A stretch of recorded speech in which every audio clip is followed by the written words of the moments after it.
Monday morning! It's the main event. I'm your humble host, Stephen McCollum, and you know him as Grogu, folks. Making his presence back on the show here.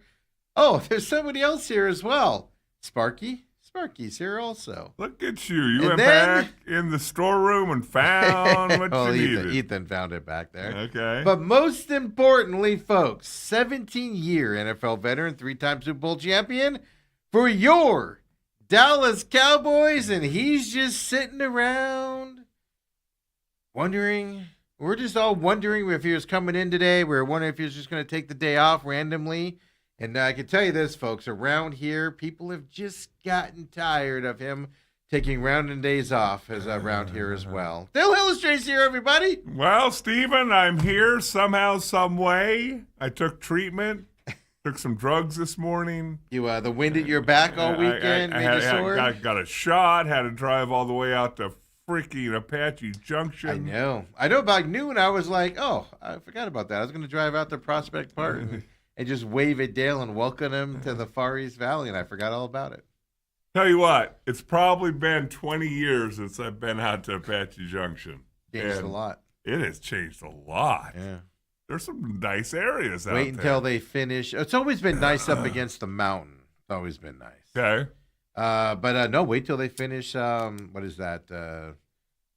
Maine right there, whatever that. Wait till they finish that construction. You're gonna just see all these businesses pop up. It's gonna be nice out there now. Oh no, there's always been money out by the mountain. Okay. It's Well, then Gold Canyon out there a little bit. That's another like 10 miles. Okay. Not 10 miles out there. Yeah. No, it was. I don't understand why you always make fun of Apache Junction people, but it was I don't like make a fun nice of it. It's area. where I get my meth.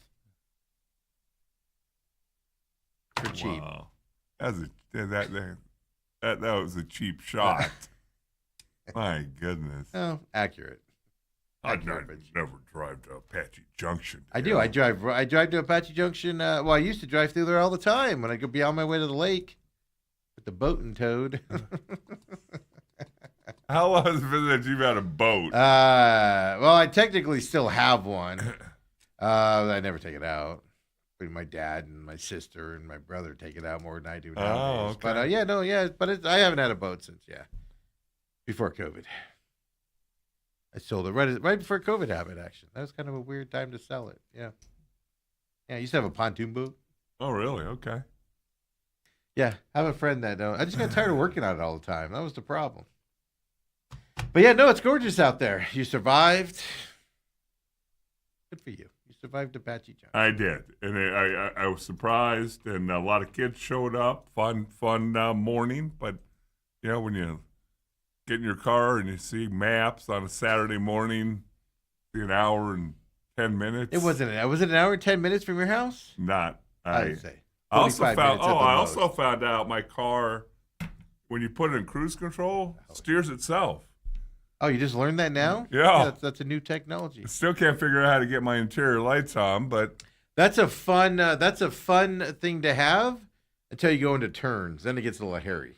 And that's where I turned because that's where I figured it out because going on the upper 202, there's a lot of winding turns and whatever, and I'm like fighting the steering wheel. I'm like, what is going on here? So I took my hands out. There was not anybody on the road. Yeah.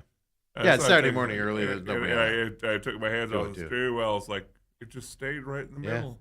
And then So that's actually where I learned it. So in my car, I'm sitting there going on the straight line, just perfect, just right on the lines. Yeah. And then it goes to one of those turns, and they're not sharp turns; they're little freeway turns, Right. And all of a sudden, I'm bouncing on both sides of the white line, going back and forth. I'm like hanging on for dear life, trying to cancel it. It's an interesting. Well, good. See, you learned something coming out to the East Valley. Yeah. So it's good morning, good turnout, a bunch of great kids and Good. parents. And Yeah, I all did. that. Friday night, I was like, I'm going to get up in the morning. I'm just going to cruise out there and just drive by, check it out, see what's going on, just to be kind of funny about it. And I forgot all about it. Like 12:30, I was like, oh, shoot, I forgot. Dale's staying. Well, around 11 o'clock, I was getting ready to head back, and I was going to call you, and then I said, Steve's not going to take my call on a Saturday morning. He knows I'm in the area. I was probably playing Call of Duty at that moment or something. And you went and saw your favorite movie ever? Oh my God, I did. It was amazing. We're gonna do our test movie review here today. Trying to get an intro and stuff together and whatnot. But I'll just tell you guys right now. If you like fun old fashioned movies, you gotta go see Masters of the Universe. Really? Just absolute fun time. Lot of like I grew up obviously with G.I. Joe and Masters, He-Man and those cartoons and stuff on Saturday mornings. So it's nostalgic to me and stuff like that. So they had a lot of funny things that kind of, around the show that kind of, I just enjoyed it. But even if you're not, up on the lore and all that, it's a really good movie. It's just fun. It moves fast. The action scenes, it doesn't take itself seriously. Like, it almost makes fun of itself all the time. Skeletor has some funny jokes, he's not that typical bad guy. Like, he's just he doesn't take himself too seriously as the bad dude. And, the guy that plays He-Man, he could be annoying at times and stuff like that, but it was just a good old fashioned. And now, did you remember to untie Autumn since you drug her with you? She texted me on Friday before I could talk to her, and she goes, "When are we going to the movie this weekend?" She wanted to see it more than I did, Dale. Don't you understand that? Who's the other guy that's supposed to go with you that turned you down? Ethan.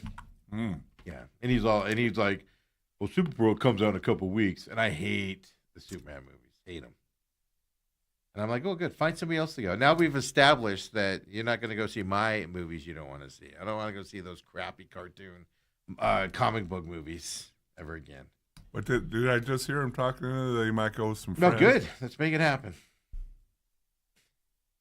I'm bitter now. That's your boy. Thought there were a lot of bad movies with that kid. And then afterwards you go, "Was it good?" And I go, "Yeah, it was. You would have enjoyed it, actually. It was a lot of fun." Well, yeah, and he gets to spend some time with Pops. Yeah, it doesn't matter. He doesn't care about that. Jeez. He's 18.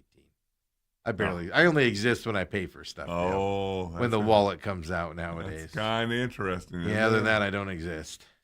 But it was a really good movie. Highly recommend it.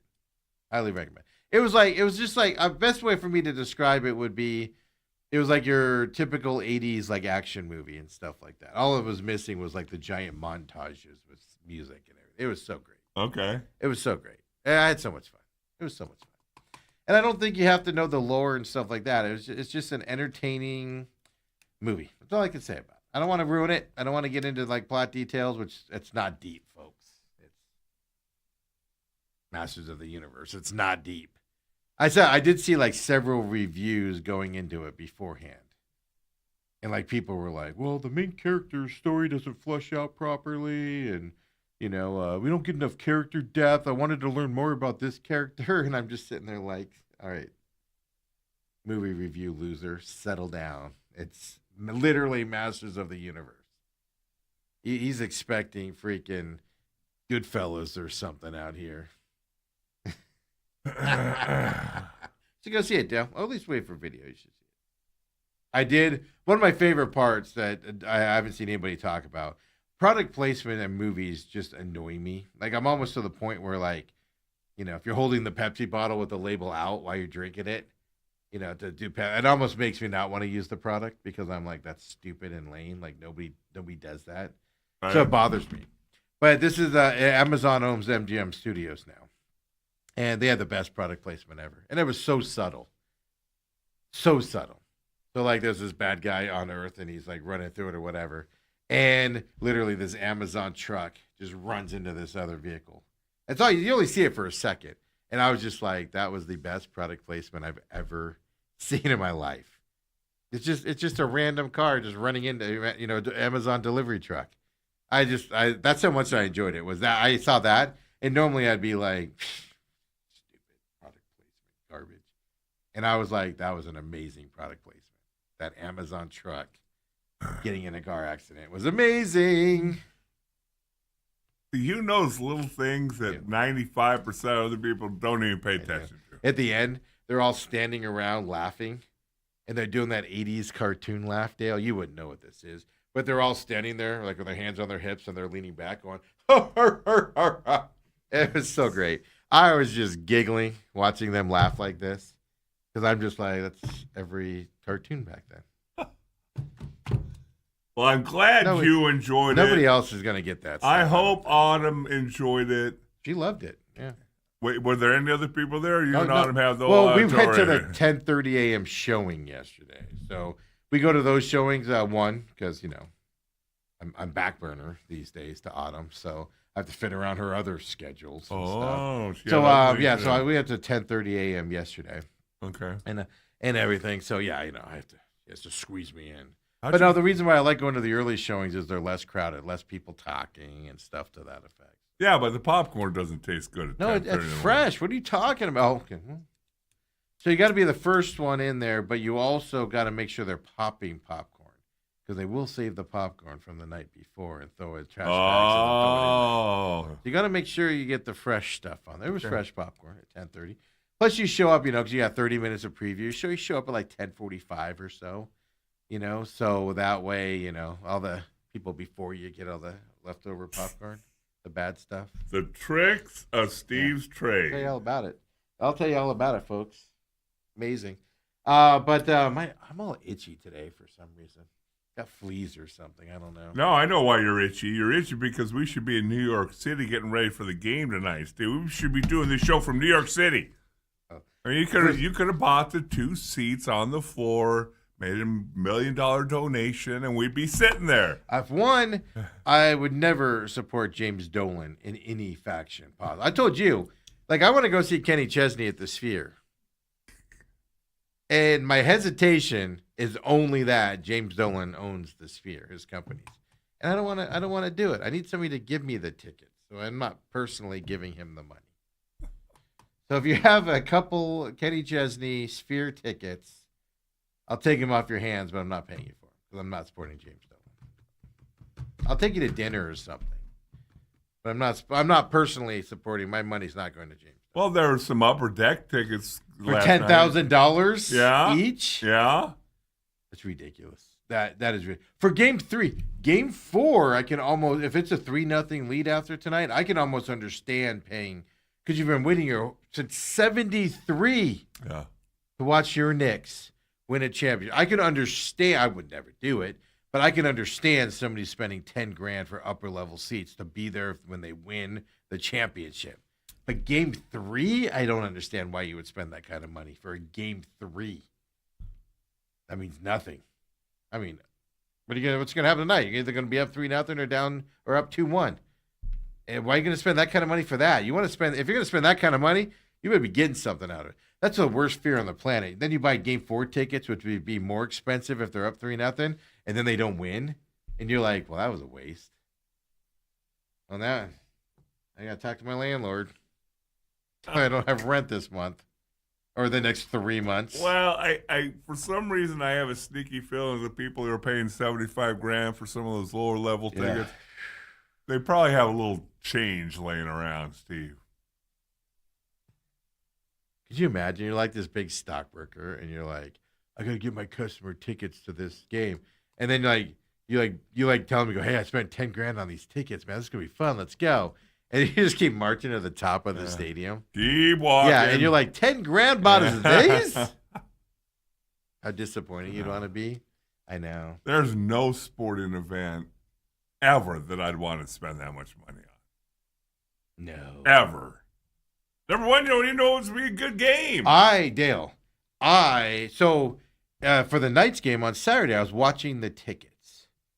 And they got as low as get-in price $500 per ticket. Okay. But I'm not spending $500 a ticket to sit upper level. I'm like, that's ridiculous.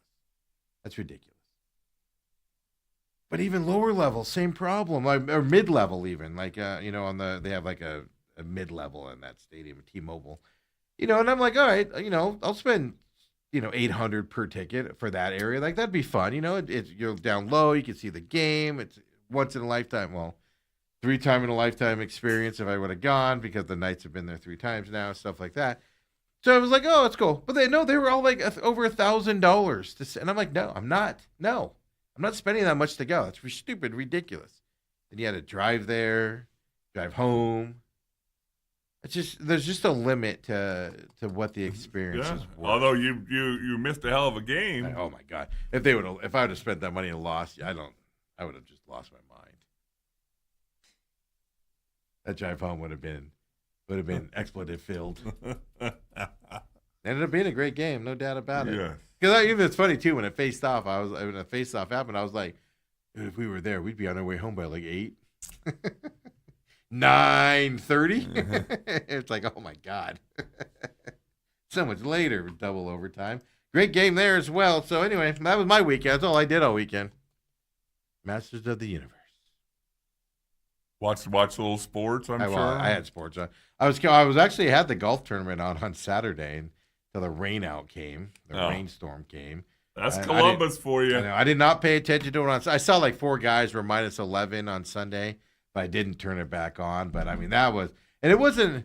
I mean, a TV tower ended up blowing down, but it was like 30 minutes. But they told people 30 minutes before that storm hit, get off the course now.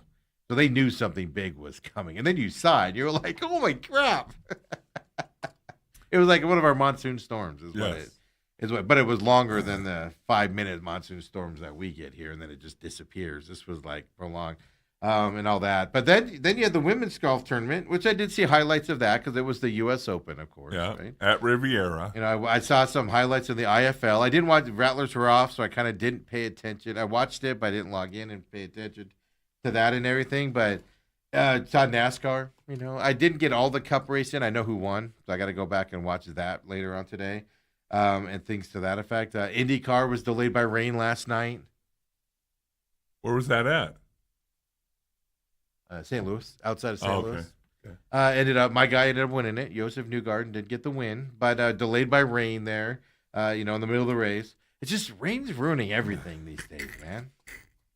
Yeah, we're sitting here. It's 105 and that rain cloud. It's not raining. It's not ruining anything out here right now. But it's weird, man. With Diamondbacks playing during the day. Yeah. You're literally Saturday night. Obviously, was nice. I didn't even pay attention to UFC this week because I was all into that hockey game. I didn't even care about the UFC. Plus, that's because this week I don't want to burn out on it before this week. There might be rain this weekend in D.C., so they might not even get it in. This is the White House fight this week. Yeah. Well, there's also an injunction. Yeah. That'll get overdone. I think. We need to stop. People are stupid. People are dumb. And we don't get into politics here, but let them have a UFC fight on the deal. What does it matter to you? Oh, it designates the grounds, and we've had 200 years of it's the stupidest stuff I've ever seen in my life. I'm just tired of it. I'm just tired of the constant lawsuits and everything. Yes. It's ridiculous. They got lawsuits there. You got lawsuits going on in Lubbock. You got lawsuits willy-nilly here and there. You got a Lego lawsuit going on right now. Tons of them out there. This Lego story, Dale. Oh my God. I'm into law and lawsuits and stuff like that. That's how I got in. I got in on that Afroman story like way early and stuff story? to that. The Afroman where the police sued him because he called him fat and ugly, and we went over this on air, and he made songs about him, the lemon cake pie or whatever, and all that stuff. You remember that, right? Vaguely. Yeah, and then I don't know how you vaguely. This should be on top of your memory at all times. To the point where he said he had sex with one of the officer's wives, and the lawyer goes, my favorite part of the whole trial. The lawyer goes, but that's not true, right? And the cop goes, I don't know that. Oh, it's so good. I can't get enough of it still. I still laugh. There's this company out there, and they, that the guy went and co-signed his $200,000 worth of Legos, an older guy and all that stuff. Just abbreviated here. And then in Oregon. And then the franchisee who consigned this stuff lost the business and gave it back to the parent company, and new owners came in.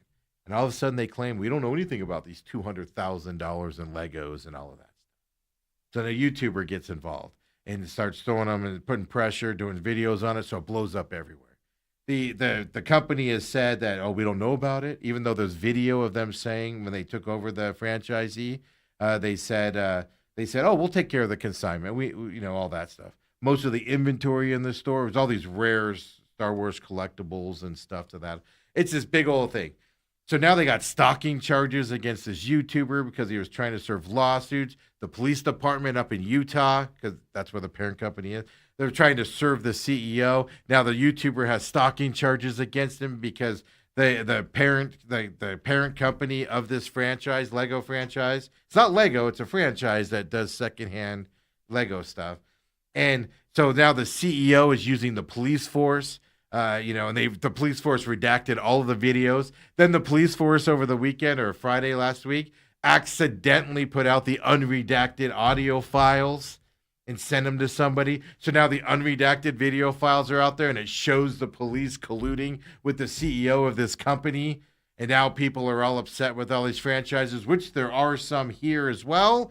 And Dale, it is the most amazing story over Legos you've ever seen in your life. Company is a bunch of dirtbags. The police force up there are defending the company, who's a dirtbag CEO trying to steal this man's fortunes. And then this YouTuber's got involved, and now they're going after the YouTuber. YouTuber lives in California. The Utah police called the California police and told them that he has the stolen Legos in the house. So the California police went into the house with guns and search warrants looking for stolen Legos. And all of that stuff. That's how corrupt this American Fork police officer thing is. And they're defending that they're doing everything. The police officer said they'd serve the guy. They walked up and they walked back to the YouTuber and said, he doesn't want your papers. Like, to serve a guy, you just give it to him. You just throw it at him and it's done. And the police were like, he doesn't want him. We can't serve him. He doesn't want him. What is happening? It's the most amazing story in the world. All these online legal people like Legal and the civil law, they're all involved now, ramping up their thing. Oh my God, Dale, it's the best thing ever over Legos. And it's gonna go down as the biggest failure. Even the CEO or somebody high up in the company told the guy's son who can sign these Legos, what are you gonna do? Sue us? We have more money than you. We'll drag this out forever. That's how big of a dirtbag company this is that they actually said it. Oh my God, it's the best story ever. I wrapped up in this all weekend long. Once the police are stupid enough to send out the unredacted files and put them public, and people caught them and caught the stories now that because they redacted it saying it's personal information. No, it's the cops colluding. That is personal, Steve. Oh my, yeah, because the cops are about to get their butts sued when this all goes through. You know what's so fascinating about that story? And again, you gave some real quick synopsis. Yeah, there's way more to it. Yeah. But I went into my first Lego store about a month ago. This has nothing to do with the company Lego, by the way. Nothing to do with the company Lego. It's a company that does, think GameStop, but for Legos. Yeah. And first of all, I could not, you could have knocked me over with a feather when I started seeing some of the price of these things. My God. I was seeing, this is how much I delved into it. This is just an amazing story of just thievery and dirtbaggery and small town police hiding. It's an amazing story. But he had like a Cloud City unboxed, like in the original box from like 20 years ago. Things worth like $20,000 just by itself. Right. They found it in somebody's house. It wasn't even in the store to be sold. They just found it in the house. Oh. Mm-hmm. It's just unbelievable. It's just unbelievable. I'm not going to name it. They have them here in town. Beware. And everybody's like, and then my favorite part, Dale, is everybody's like, well, don't blame the other franchisees. They're not involved in this. Excuse me? The CEO of the company they're franchising from is a major dirtbag lying piece of garbage. I'm sorry. You run a franchise for him and you're paying him money? My opinion is, man, stop shopping to those people too. Sure, they may be innocent in this situation, but they're feeding the beast of the guy that looked at an old man who's selling this stuff for his medical bills and for his kids to go to college and stuff. And this CEO or somebody high up in the company said, what are you going to do, sue us? You'll spend more money suing us because we'll drag it out for years. We have more money than you. That comes out of anybody's mouth. You guys know I'm dealing with the City of Mesa issue. I know I'm going up against an entity that has a lot more money than I do. right? Just unlimited funds the city does because we're giving them tax stuff and everything. Unlimited funds. Yeah. And they know it, but they've never come out. These people have never come out and been like, we'll just stall it forever. Even though that's what they're doing. We'll just stall it forever until you give in and give us what we want. At least they have the nerves not to say it. This D-bag actually said it to these guys. On video. Yeah, it's on video. Yeah, this is the most amazing story ever. Well, to me, not as good as Afroman, but it's up there. We gave Graham a $50 gift certificate, and then we took him there. And he bought a shoe. Yeah, we're like, it was Brooke and I and him, and we're looking around going, the minimum price you're going to spend is $100 on something. And then it's like, oh, there's this used bin over here that we do the things. I'll shoot up. It's like, that's the only thing you can get with $50 in there. Yeah. And that's the actual Lego company. Now imagine secondhand because they're selling, stuff like that. Old stuff. Like stuff people want to get Did you play rid with of. Legos when you grew up? I am so creative, Dale, that I can make steps. I'm an interesting character. Oh, well. First of all, I could have told you that. Shocker, right, everybody? Everybody at home just went, Steve? Grasping at your pearls. Okay. I'm interesting. I am creative in a lot of ways where I just come up with stories off the top of my head. I can do all this stuff. But there's some things that I just look at people and I go, what? And Legos are one of them. You can give me instructions with Legos and the house would come out sideways somehow. I can't. You can give me step-by-step instructions and I just can't do it. It's weird. I just have never, ever had any interest in them. Yeah. Graham likes to put together things. He does puzzles, 100-piece puzzles. Oh, see, puzzles I like a lot. And That's the thing. I can put a puzzle together in 2 seconds, but give me a Lego set and I'm going to go. In 2 seconds. Ethan, come in here. Did your dad put together a puzzle in 2 seconds? Well, not the high-end ones. Take me at least a couple hours. But can you sit there for 2 hours and do it? I can do it in stretches. I can do it for a couple, and then I got to get up and walk away and then go back to it. Okay. But that's me with everything, even Call of Duty, because Ethan's calling me out on the chat right now. Yes, you were playing COD at 11. Calling me out right there. I can only play like a couple games of that, and then I got to get up and go do something else. Okay. I can't sit there for hours and hours and hours and stuff like that. Ethan's defending his movie choices. My movies are not bad. They are for teens and people who understand the story. Yeah, comic book stories are so deep, folks, that they're... You really roll your eyes at your son? I did. He's saying I don't understand cow. Yeah, because the stories are so in-depth. So in-depth. Yeah.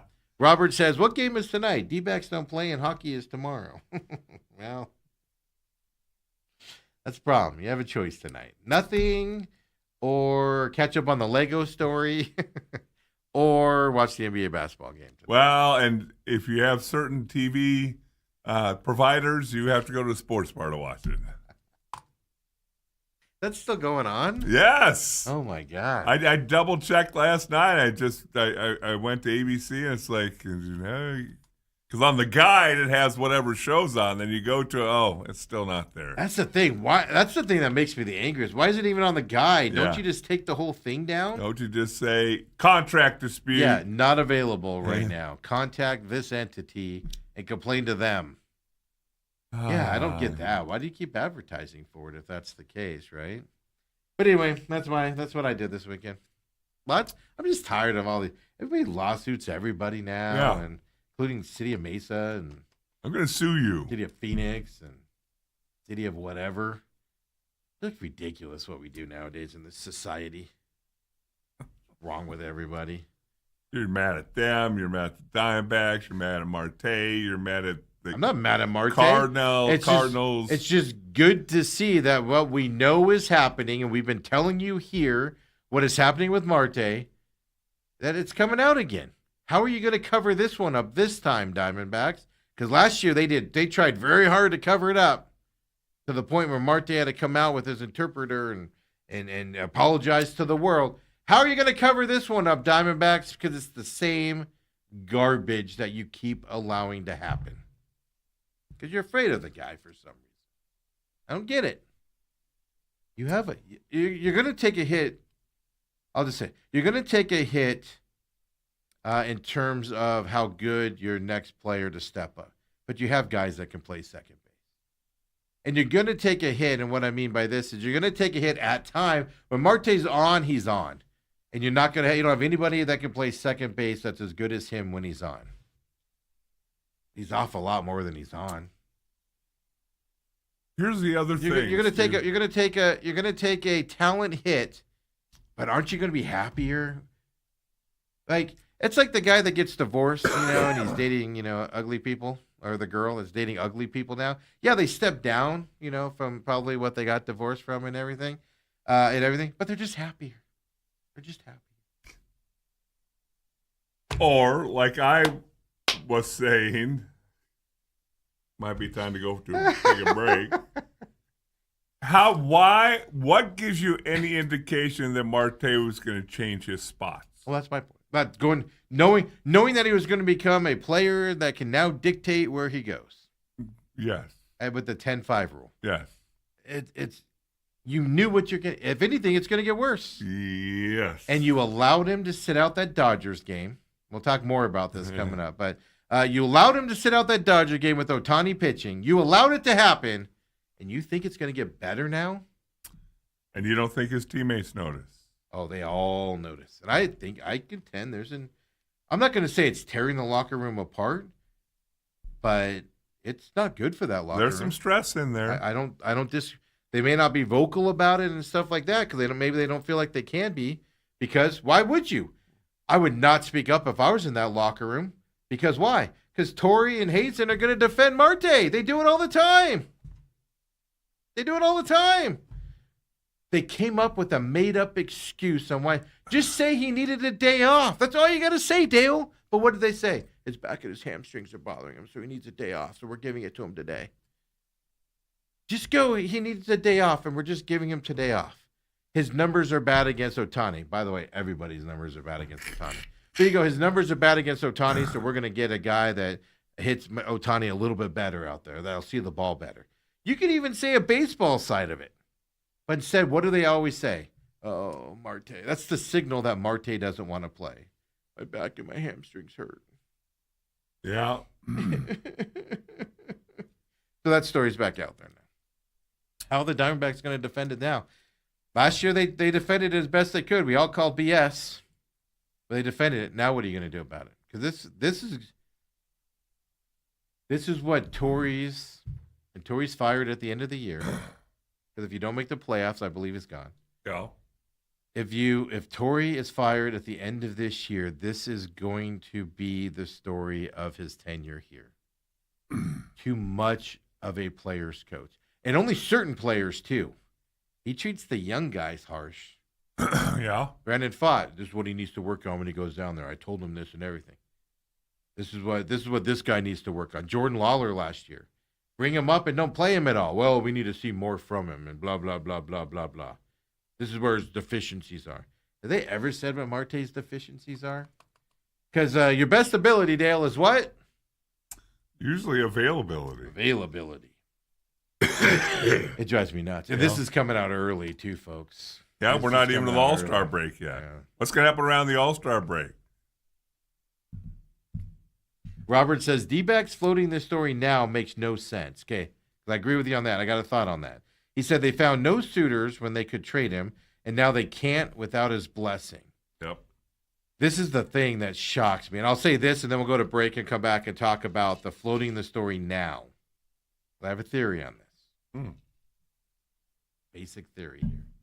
And everything. But here's the thing. Because it was always like because you were never going to get the value back from Marte if you traded him. And I was like, doesn't matter. I'd still unload him. Get what you can. You're going to get you don't get talent back unless even you're not going to get equal talent. Even back. The Browns lost that trade with Myles Garrett, and they got a really, really, really good Pro Bowl player back. Yeah. And they still couldn't get enough value, even with those draft picks, the value for Myles Garrett. Like it's hard to get equal to those amounts. So sometimes you just got to take the hit, but can you improve the team on that side? But I firmly believe not only did they get lowball, if they got any lowball offers at all, they were lowball offers. And even then, I'm not even sure they got offers for him. Because I think other teams are like, even though he's got immaculable talent, I think teams are like, eh. But keep in mind the other side. I was telling you this beforehand. There's going to be a long strike next year. Yes, sir. You're going to see a lot of teams starting to unload money to teams that's willing to take it on just to cut their payroll. So when they come out of the strike, they're in the best position possible for whatever the financial situation is, meaning salary cap, non-salary cap, to make your moves and stuff like that. That's why you can't unload guys like Marte. It's because teams don't want to take that on. Well, and the reason that we talked about that was because, the trade deadlines could be coming up, and now there's articles coming up who could be traded, who might be traded. Like Scooble was what we were talking about. And it's like, because I didn't even really think about that yet because it still seems early, but you don't want to take a guy who's now going to cost you next year. Yeah. Taking a guy that's $40-50 million. Yeah. Right now it's good to take it, but all of a sudden there's a salary cap and you're way over that salary cap. Yeah. And you just took this salary on. Interesting move there. Or is there going to be a season? Well, it doesn't mean you're not going to be paying them during the season. It's more coming out of the negotiation that you're more worried about. Because let's say the salary cap's $270 million. A lot of teams that are over that would take on a Scooble's contract. And all of a sudden, that puts them so much farther above it. But the D-backs floating this story now is what's interesting. I have a theory on where it's coming from.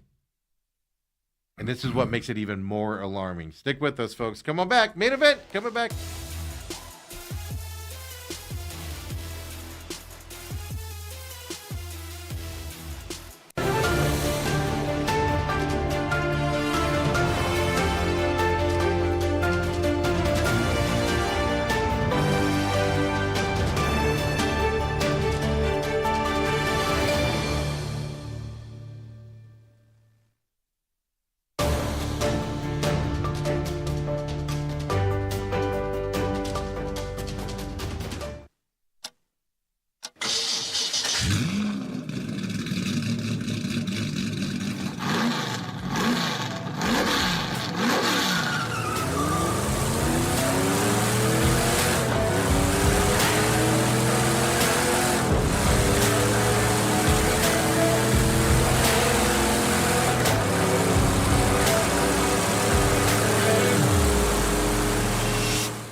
And welcome back here to the main event here, Monday edition. Having some fun, scooting around everywhere. Dale got this horrible cough over here after being over in Apache Junction on Saturday. Hey, we don't scoot around, Steve. I do. You dance around a little bit? My little scooter. Yeah, okay. Yeah. No, you're just too proud to use it. I'm the first one that's like, where are your scooters at? I can rent while I walk around this place. That's what I do. Here's my theory on D-backs floating this story. Robert says D-backs floating this story now makes no sense. It's not coming from the organization. Hey, there's no way it can be coming from the organization. It's coming from the players.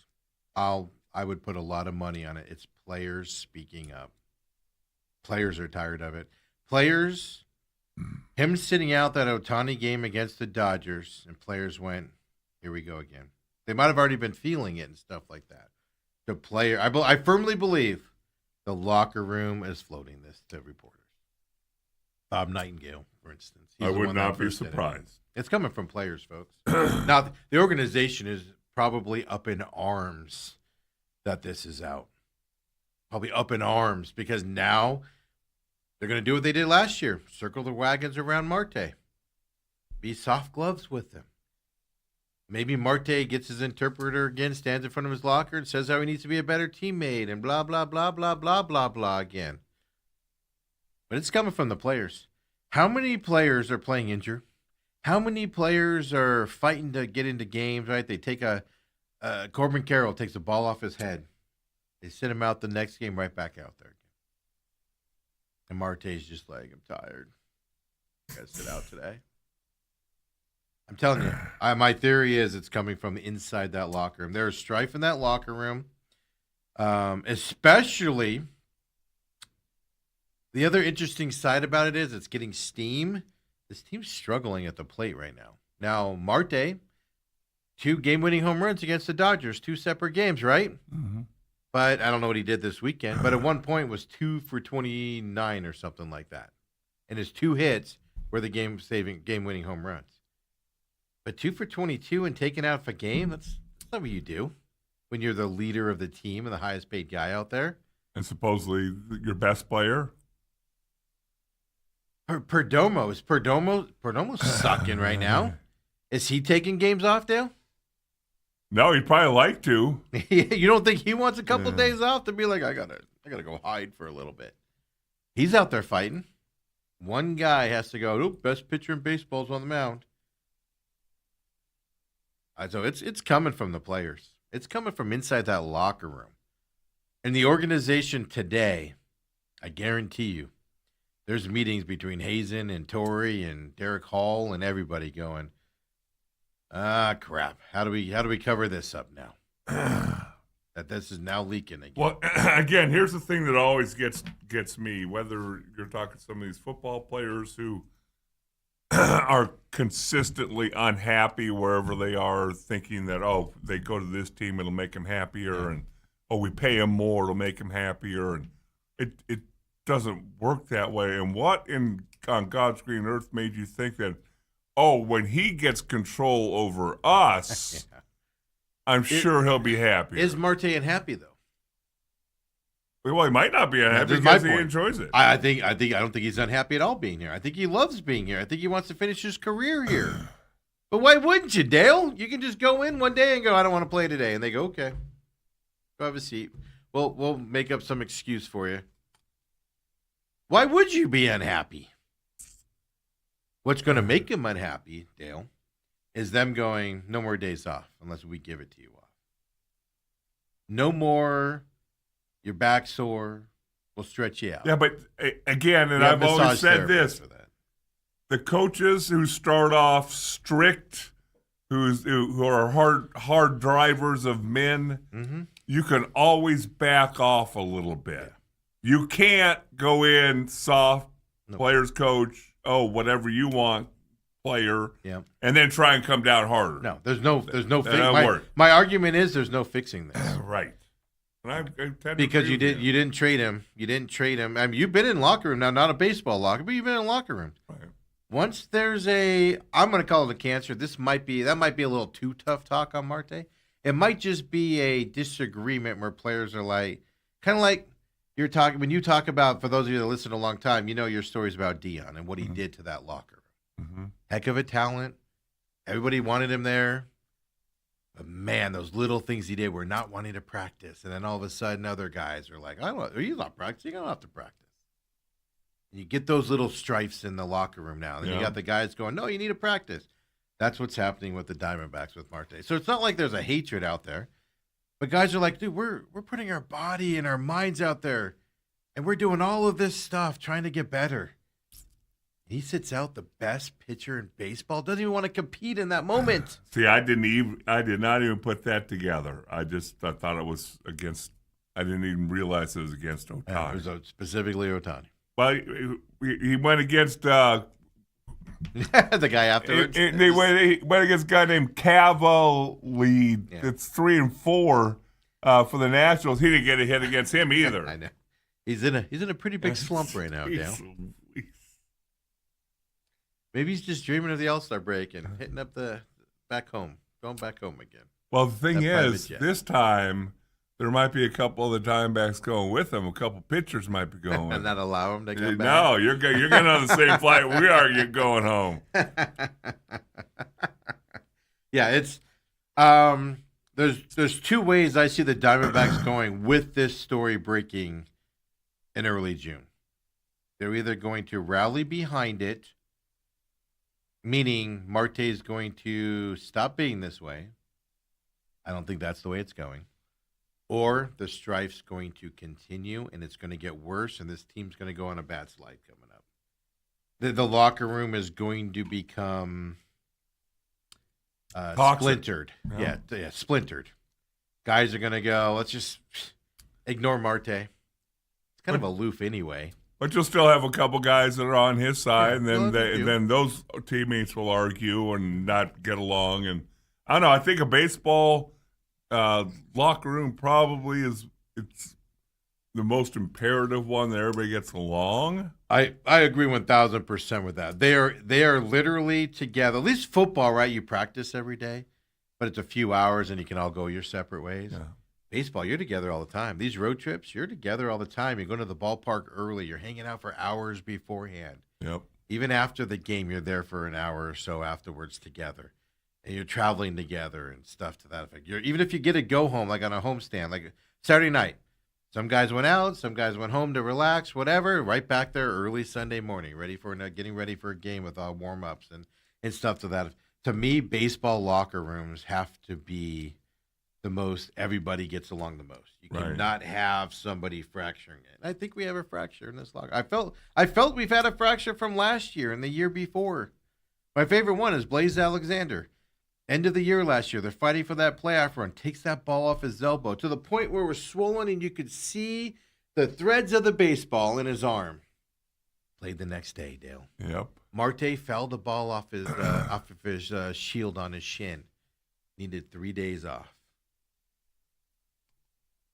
You can't tell me it's not a problem in that locker room. The other players have to be sitting there. And then it's even worse, Dale, because I'm willing to bet you the other people don't feel like they can speak up in that locker room because they've shown. Oh, yeah. Marte's our guy. We're going to defend Marte no matter what. So they've shown that already. So can a Corbin Carroll? I'm going to throw a Perdomo out there. I don't know if he would.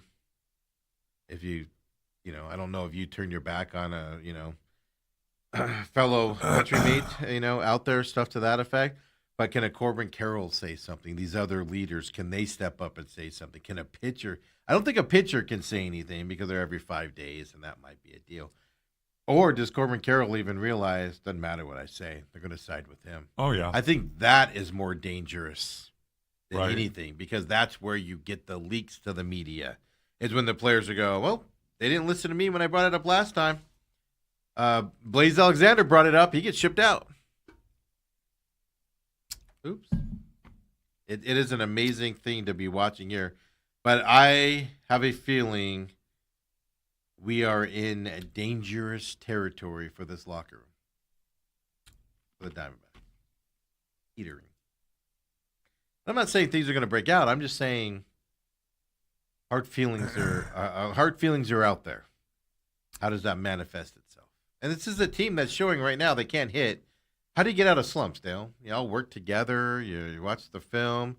You root on your guys. Somebody gets a big hit. You got to rally behind them. If Marte goes up and gets a big hit, which he's not doing right now, and you don't like him, you're going to go, screw him. Now I'm going to go up there and do my job.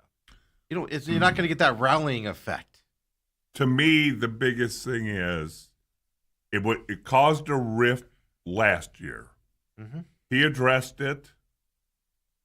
That he would get better. You think that he addressed it and said, I will be better. And as an organization, they took him at his word. But yet, being around the NFL for 17 years, the guys that didn't work hard very rarely changed. Yeah. Some guys who really worked hard all of a sudden got a contract. Maybe something happened there. But I'm not even willing to say Marte doesn't work hard, like at practice and stuff like that. Push himself. Yeah, but the problem is he doesn't push himself during games. When you need him. Everybody slumps. I'm not blaming him for slumping. How do you get out of this? He just sits there. I talked about this before he went on this slump on that Giants and Colorado series. He was having fun. He's skipping around the bases. Yeah. Second, the Dodgers came into town and he started going on the slump. Dump shoulders. Doesn't want to be in the game anymore. Well, really, you mean to tell me in that 13-game stretch there with the Giants and Rockies when you were hitting well, couldn't have taken a day off during that because your body was sore? No, it's when times get tough is where he goes, I'm going to go sit down over here. You guys go deal with the toughness. That's what I've observed about him. And I'm not even sure it goes to practice. He probably shows up for batting practice all the time. Does all the stuff he's required to do and probably does a good job at it. I haven't heard rumors that he's showing up late and not participating. Those rumors aren't out there. Right. But that's the problem, isn't it? Where you at in the game time, buddy? That's what you're getting paid for. That's what we're here to see you for. It's annoying.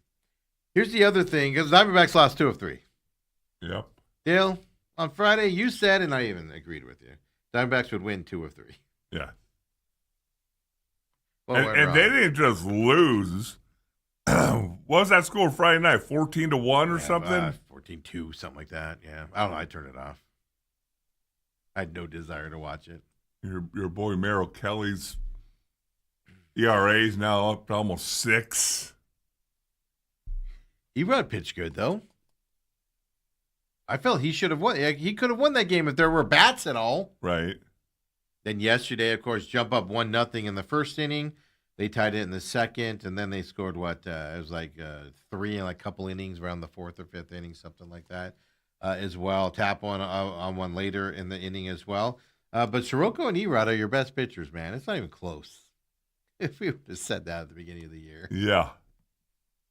It was good to see Clark back out there, though, off that whatever personal issue he had. They threw him out there yesterday as well, 1 inning, so he's right back into the groove and pitched well as well yesterday as well. How about that English and stuff? I mean, it's just we've become accustomed to the Diamondbacks doing this. And like I said, Washington is not a bad team. They will beat you. If you don't perform at your level, you should. Are the Diamondbacks better than them? Yes. But if you don't perform to your level and your bats don't hit, you're going to lose. And that's exactly what happened. Yeah, I mean, the Nationals are 500. They're 33-33. Yeah. Diamondbacks now 34-31. Getting closer to that 500 again. Boy, you're 500 D-backs. Somebody used to make a song about that. You're cheering for them to get back to 500. No, I just know what they are. Now you're off today. Who they got next? Miami coming up. Miami's not a good team.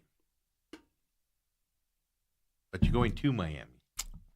Miami Beach. And Miami's won 31 games. Miami's, yeah, I know. No, you're playing teams now. This isn't the Giants and the Rock. You're playing teams now that if you're not hitting, they will beat you.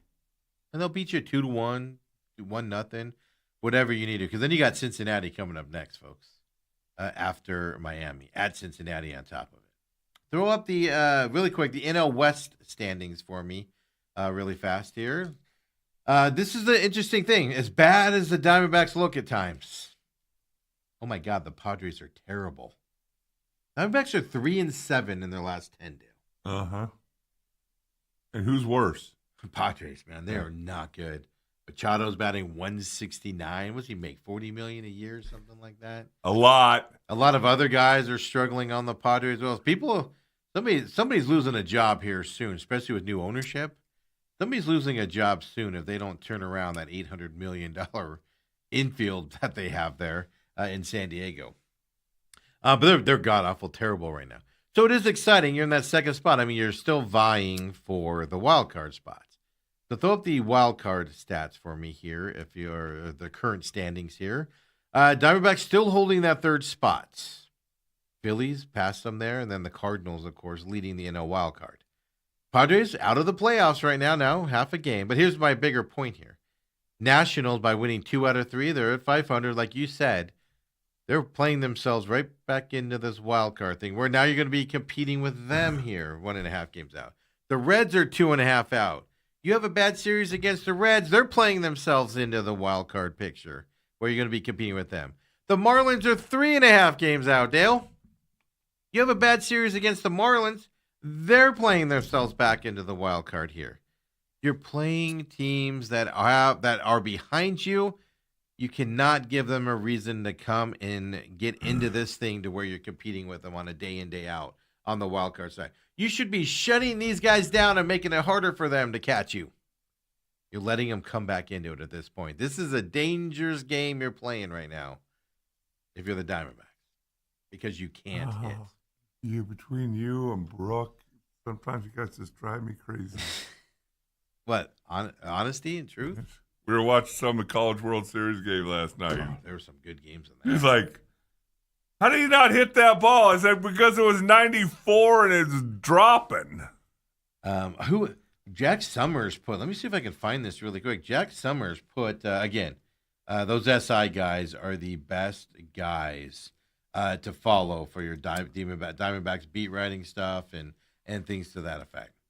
The Texas had a guy that looked like an offensive tackle as their closer. Yeah, he's a big beard. Scary guy. He throws high 90s, right? Yeah.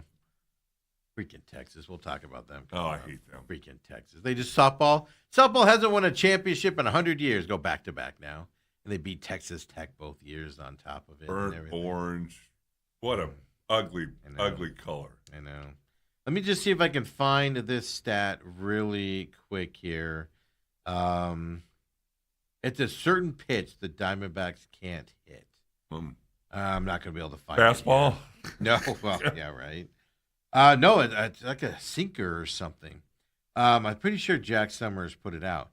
But it's like the Diamondbacks are seeing that specific pitch more than anybody else in baseball. Baseball knows what they can't hit. Oh, that's why they have advanced scouting, exactly. Steve.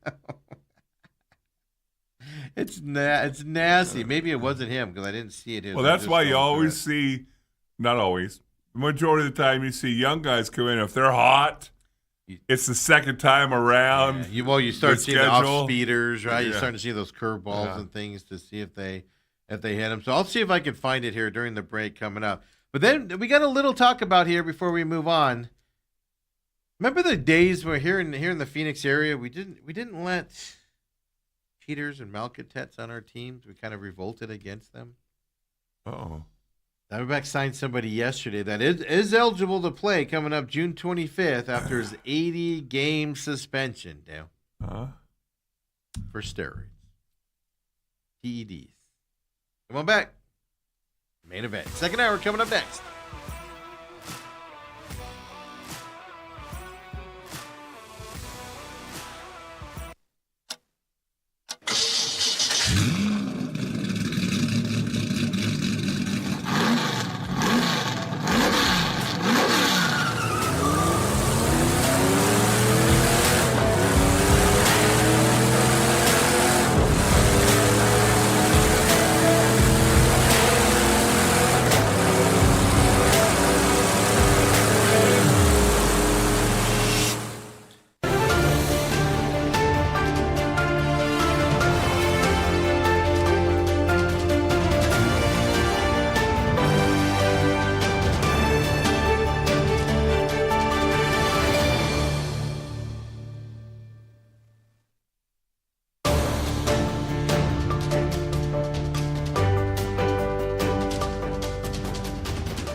And we're back here, second hour main event.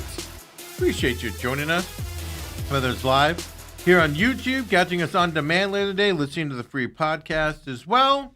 We appreciate it very much here on There's Money. Talking some D-backs out there. Robert says Washington does have most runs scored in Major League Baseball. Yeah. He says Padres still owe Machado $40 million a year for 7 more years. I knew it was something like that. 7 times 4, so that, Steve, that would be $280 million. I'm going to trust you on that. I don't do math. Because are you sure? I got 420. 420 million. Did I carry the 2? No, you didn't carry the 2, and you subtracted the 3. Robert says splitters, and yes, that's what Jack Summers was talking about here to wrap up this. Diamondbacks can't hit splitters, and the league knows it, is how Jack Summers starts his tweet. They've seen more splitters than any other team in the league. They've faced 429 splitters as a group. Second worst batting average, 123 is what they're batting against splitters. You're going to see nothing but splitters. I was going to say, so guess what they're going to be seeing a lot of? They've already seen a lot of them.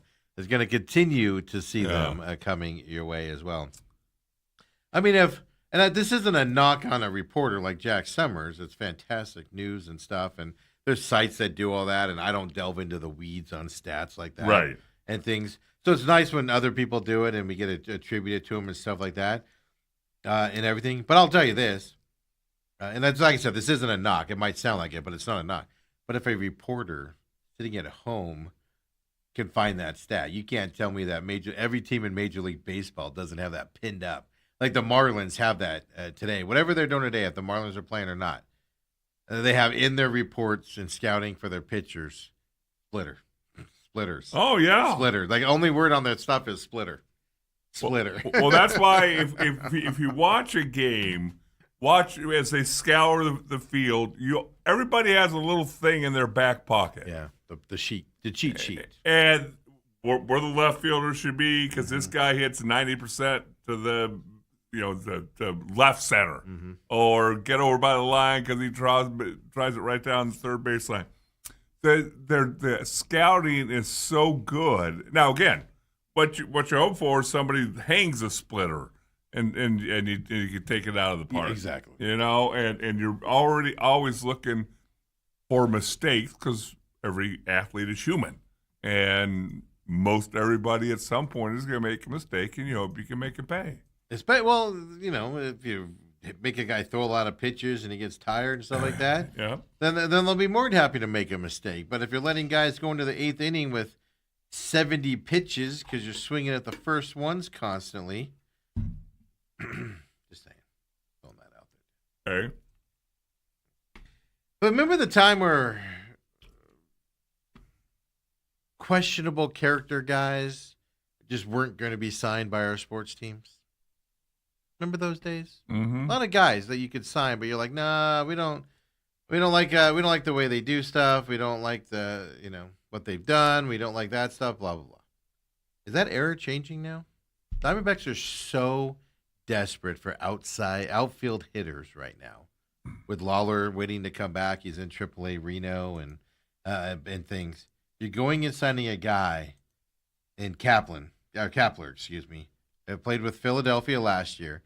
80-game suspension for PEDs, which means he got nailed before, did it again, now an 80-game suspension. He gets another suspension, 160-game suspension. He's not eligible for the playoffs this year either. Not eligible for the playoffs. Now, I didn't know this at the time they signed him. I was like, why are you wasting your time signing this guy? He mirrors the Philadelphia Phillies schedule because that's the team he was last on. So his 80-game suspension ends June 25th. So he's eligible to play then. So are you that desperate? You're trying to find bats, but at the same time, he can't play in the playoffs. So are you going to integrate this guy, Dale, and have him? What if he goes on fire and they make the playoffs and then all of a sudden he can't play? You make roster moves based off of him playing so well? Get rid of somebody like a Lourdes Gurriel because we got Kepler here. Then the playoffs come and you're going, we probably should have held on to that guy. This move doesn't make sense. It really doesn't. Now, the one thing is PEDs. That's I get it. Whatever. It's not like he's domestic violence or no, but he can be out for 160 games next time. Well, you're not paying him a whole lot of money, and it's not. There's a way you can make it So if that happens again, it's a 1-year deal. So I mean, it's not costing you on that stuff. But what's the upside here? He's 33 years old as well, but ineligible for postseason play. What are you doing? What's the point of this? Yeah. It'll be interesting to see. I guess the questions need to come out that he did it as well. Yeah, because it's just like he hits a lot of home runs though. Well, they could use that, couldn't they? Well, yeah, but if he's off the stuff, does he not? To me, it's always been the most fascinating thing because, yes, you could say Mark McGwire was using stuff, Barry Bonds using stuff. They hit the but stuff before. I could have been on PEDs, and guess what? You wouldn't notice it because I can't put a bat on a ball. Yeah, those guys were hitting home runs before they were on. You got to still hit the ball.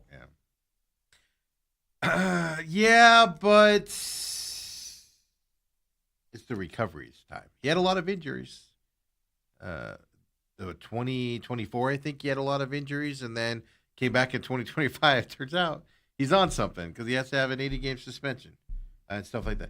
It's an interesting dilemma here, and I'm not saying signing him or not signing. It just doesn't make sense in my mind and stuff to that effect.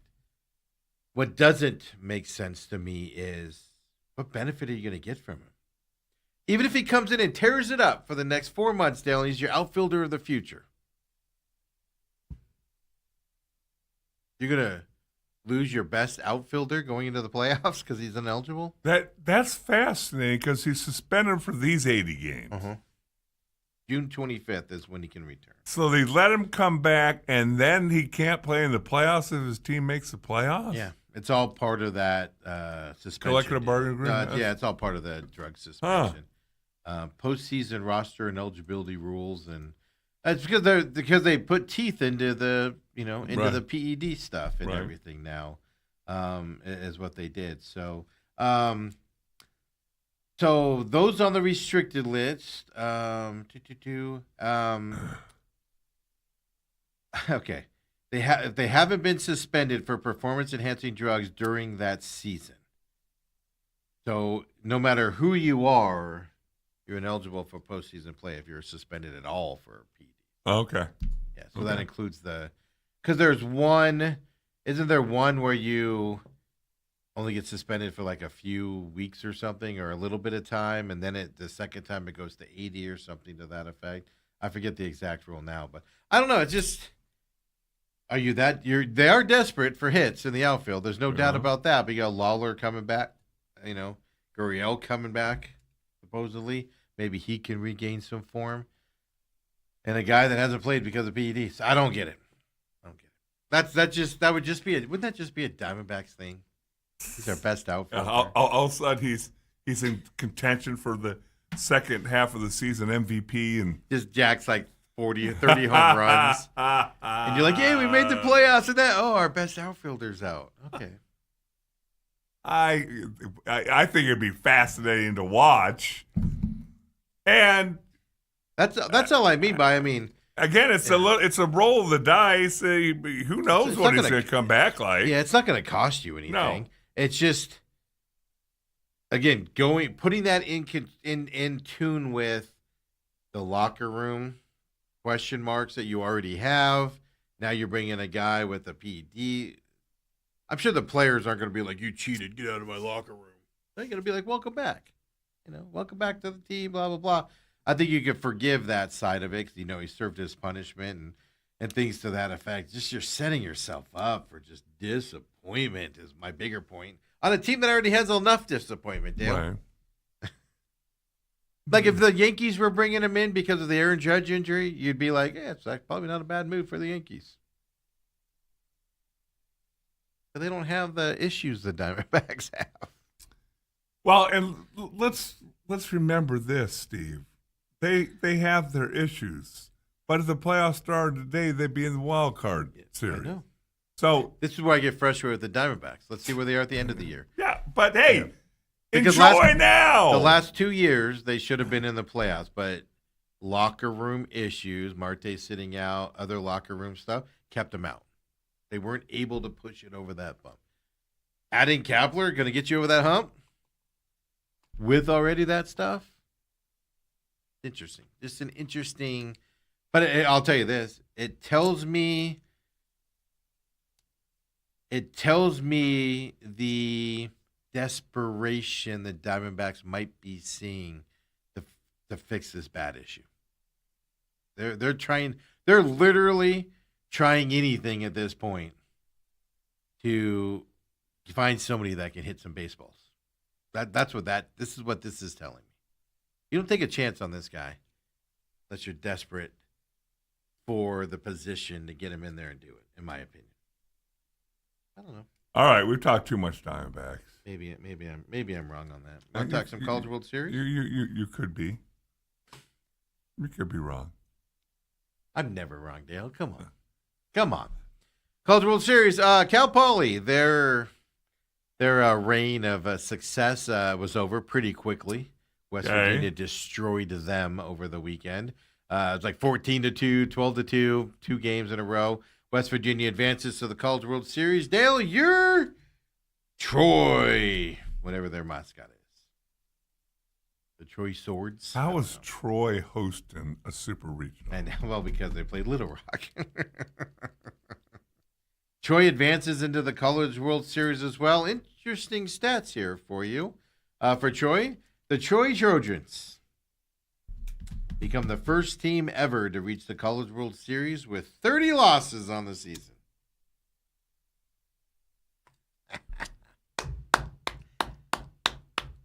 Milwaukee made that big run with like almost 30 losses. I think they had like 28 losses or something. But yeah, Troy getting there as well. They were 11-16 on March 28th. They're 26-14 since that date as well. One of the last teams, if not the last team, into the tournament.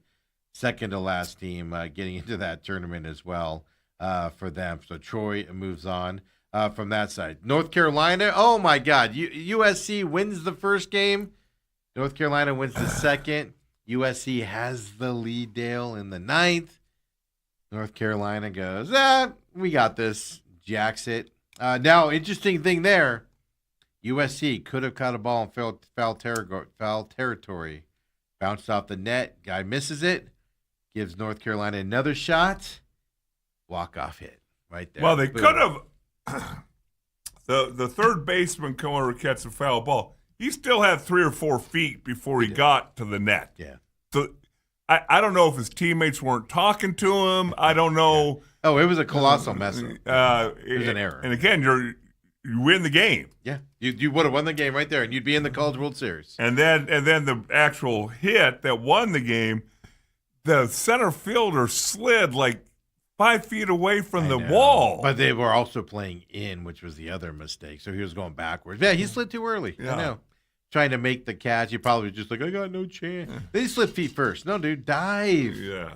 Put your body out there. But North Carolina, that's how North Carolina wins that game to advance to the College World. That was an exciting game. And here's what I'll also say. This is how close I feel Arizona State was to advancing to the College World Series. And it's hard to say that stuff. But Ole Miss is going. They beat Auburn in this. You lost to Ole Miss in extra innings both times you played them in that regional. Mm-hmm. That's how close you were to Ole Miss to get there. And now Ole Miss going to the College World Series from Auburn. I do pay attention to that stuff when teams get eliminated, to how well the team they lose to plays. It's just, man, if those 2 games would have gone the opposite, you could be sitting at Arizona State here at this point. Obviously, you got to play the games to go, but that's what I'm saying, though, is Arizona State. Now, they have a bunch of kids in the transfer portal right now. I get it. But that's how close Arizona State was this year to being one of these teams. Georgia did beat Mississippi State to advance into the College World Series as well. Texas beat Oregon. Oregon hasn't been to the College World Series in something like 17, 18, 19 years. Something ridiculous. Right. But the Longhorns, they're headed to the College World Series for the 39th time in school history. That's ridiculous. No other team has more than 25 appearances. Dale's going to take credit for the SEC for that, Dale, but they haven't been in the SEC that long. Well, how many other SEC teams are there, Steve? I don't know. We don't keep track of that garbage. We don't keep track of the cheaters. I know Alabama's there. No, Alabama's got to play St. John's right now, actually. They just started first pitch. Okay. They got winner of this game moves on. So let's go, St. John's. St. John's a basketball This will school. be a huge day for New York City, man. If St. John's can beat Alabama today to get to the College World Series, you got Knicks Spurs tonight. The president's showing up, and big night here in around New York City tonight. How'd you like to be St. John's? You're from the boroughs there, and you got to go to Alabama to play baseball.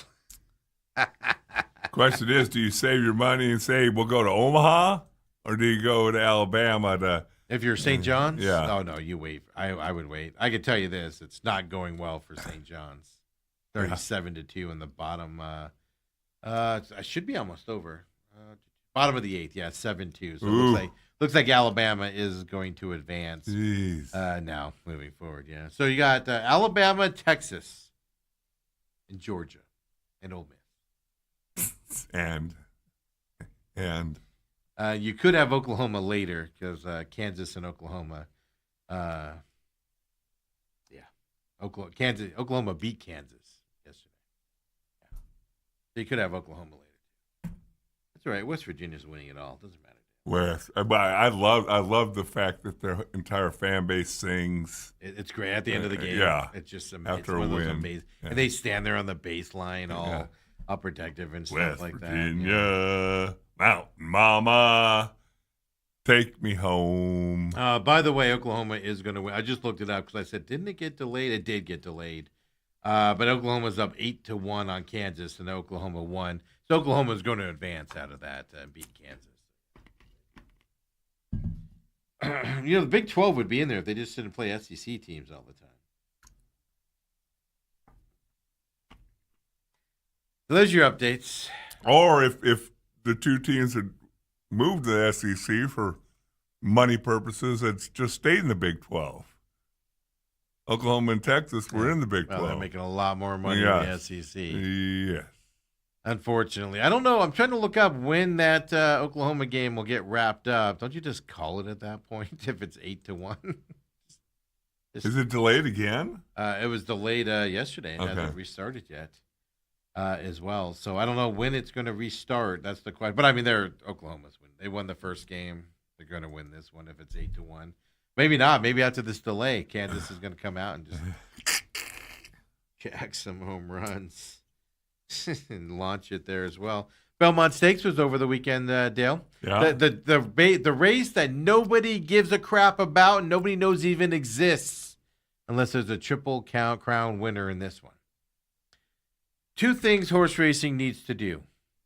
One, they need to stop being cowards with their horses and race them in all three. Period. If that means you got to stretch them out so the crybaby owners can stretch their horses out and get them ready for the second race, fine, that's what you got to do, cheap. But they also got to do some sort of bonus if you're racing all three.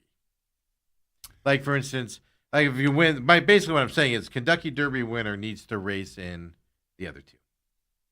Well, here's the thing, though, Steve. Put yourself in one of those owners' positions, and your horse wins the Kentucky Derby, and you get whatever, $5, $6, $8 million. Mm-hmm. You're guaranteed life studs for a while. And then you can put them out to pasture, and the stud fee for a Kentucky Derby winner is massive. But by winning Belmont, I read yesterday, it almost doubles. So, and you took yourself out of a Triple Crown possibility because you didn't feel. It's not like you talked to the horse, and the horse was like, "I'm a little sore." The horse didn't show up one day and be like, "I can't." A little sore. The horse didn't show up and go, "I can't play, coach. I want today off." Well, I wonder if there's a way that they could spread those three races out. Well, that's what they're talking about doing. 3 or 4 weeks between the Kentucky Derby and the one in Baltimore. I forget the name of it. Belmont? No, that Belmont was this Preakness? weekend. Preakness, yeah. They're talking about stretching that out another week as well. So that you get more horses, but also offer a little bonus. I don't know. Though they used to do a bonus, like a $5 million bonus as well if you ran certain ways in certain tournaments and stuff. Start offering bonuses to these guys. Because the NBA, Greg Popovich not only ruined NBA basketball, he's also ruined horse racing. And now resting guys has reached into horse racing. Load management, Steve? But it was fascinating. Golden Tempo, who won the Kentucky Derby, came from behind again. This horse likes to be in the back coming into the final stretch. and then just pull it out the win. It is an amazing thing to watch. So the 1-2 or the 3? 1-2 of the 3. He didn't even run the second one because. Well, aren't there big disparities in the distance between a couple of them? Yeah, the second one's a long race. Yeah. So that's what they say. Golden Temple obviously is a sprinter horse because he can win it on the back, on the front stretch. He wasn't in last. He was Kentucky Derby. He was dead last. Ends up winning it. This one he wasn't dead last. I think there was 2 horses behind him, but then he just out-sprinted everybody to win this again. So obviously it's a sprinting horse. So right. they didn't. That's why they kept him out of it. Was they said they didn't think that he could run the whatever it is, 2 miles or whatever it is, and be as competitive. Get him in shape, Steve. But that's what I don't get. I mean, you can run a mile and you can run 2 miles. Yeah, just throw the horse in a little thing and put him in water and just have him on a water treadmill like they do the Olympians. Get him going. Dale, before we take our break here, I have a question for you. World Cup starts here coming up. Like June 11th is the first game. I was doing some World Cup research. I'm going to do some stuff about the World Cup coming up and things like that and whatnot. And the U.S. team is bad. I watched that game, that pre-World Cup game against Germany. They're just a bad team. They're going to get destroyed. I don't even know why we're playing it. It's ugly. Well, we almost not qualify for it? So, yeah, but you qualify when you're home city, when you're home. Oh, you automatically country, do? You automatically qualify. It's just an awful team. It's a terrible team. It's not put together. It's just awful. It made a beautiful goal on Saturday against Germany on the corner kick, but then it was. They haven't beaten a team from Europe since like December of 2021. It's kind of hard to win the World Cup if you don't beat a team from Europe any point in there. But in soccer, they have songs and things to this. I saw this before the Germany game, and I was like, this is stupid. And then we got tagged on it yesterday. Ann and her family tagged us on Twitter yesterday asking just what we thought about this. And usually you have some cool songs, right? Like, I don't know, United States, we have what? Our just sing our national anthem. That's badass enough, right? Talking about bombs and how we kicked your butt, and Rockets' red glares out there and everything. Oh, no, you could sing, God Bless the USA, whatever. Beautiful song about the plains of Minnesota. All of that stuff, Dale. We have all these cool songs. You can just do a chant, for instance. For the love of God. Could we be any more embarrassing, Dale? Dale, tell us what you think about this USA cheer song that they're singing going into the World Cup. Here comes the U.S. Because we support the U.S., the U.S., the U.S. That's the way we like it. We like it. We love it.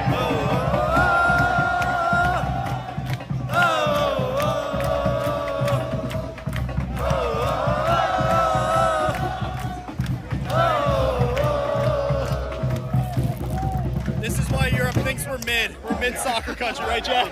Oh yeah, we're mid. Mid. Follow. We support the U.S., the U.S., the U.S. That's the way we like it. We like it. We love it.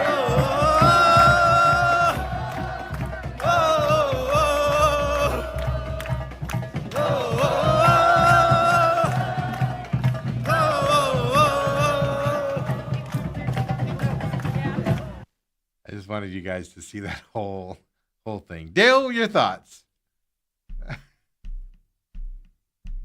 Well, I guess the good thing is we won't have to hear it too much because the USA will be ouster pretty quick. Yeah, they got Paraguay, Australia, and Turkey in their. Also, they're guaranteed 3 games. Yes. Oh dear God, who came? And they all knew it. Oh yeah, they all knew it. That means they rehearsed it. They practiced it at home, Steve. Was that not the worst possible thing you've ever heard in your life? We're America, for Christ's sakes. What are we doing? We got rap battles going on out there. You go back to the 80s, right? Master of the Universe, and you can do, 80s rock songs or whatever for your hype song. That just made me depressed and embarrassed. Oh my God. We like it. We like it. We like it. We love it. Come on back. Let's go. Main event.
And we're back here. I almost didn't want to come back after hearing that song. Yeah, no, you were marching around the studio.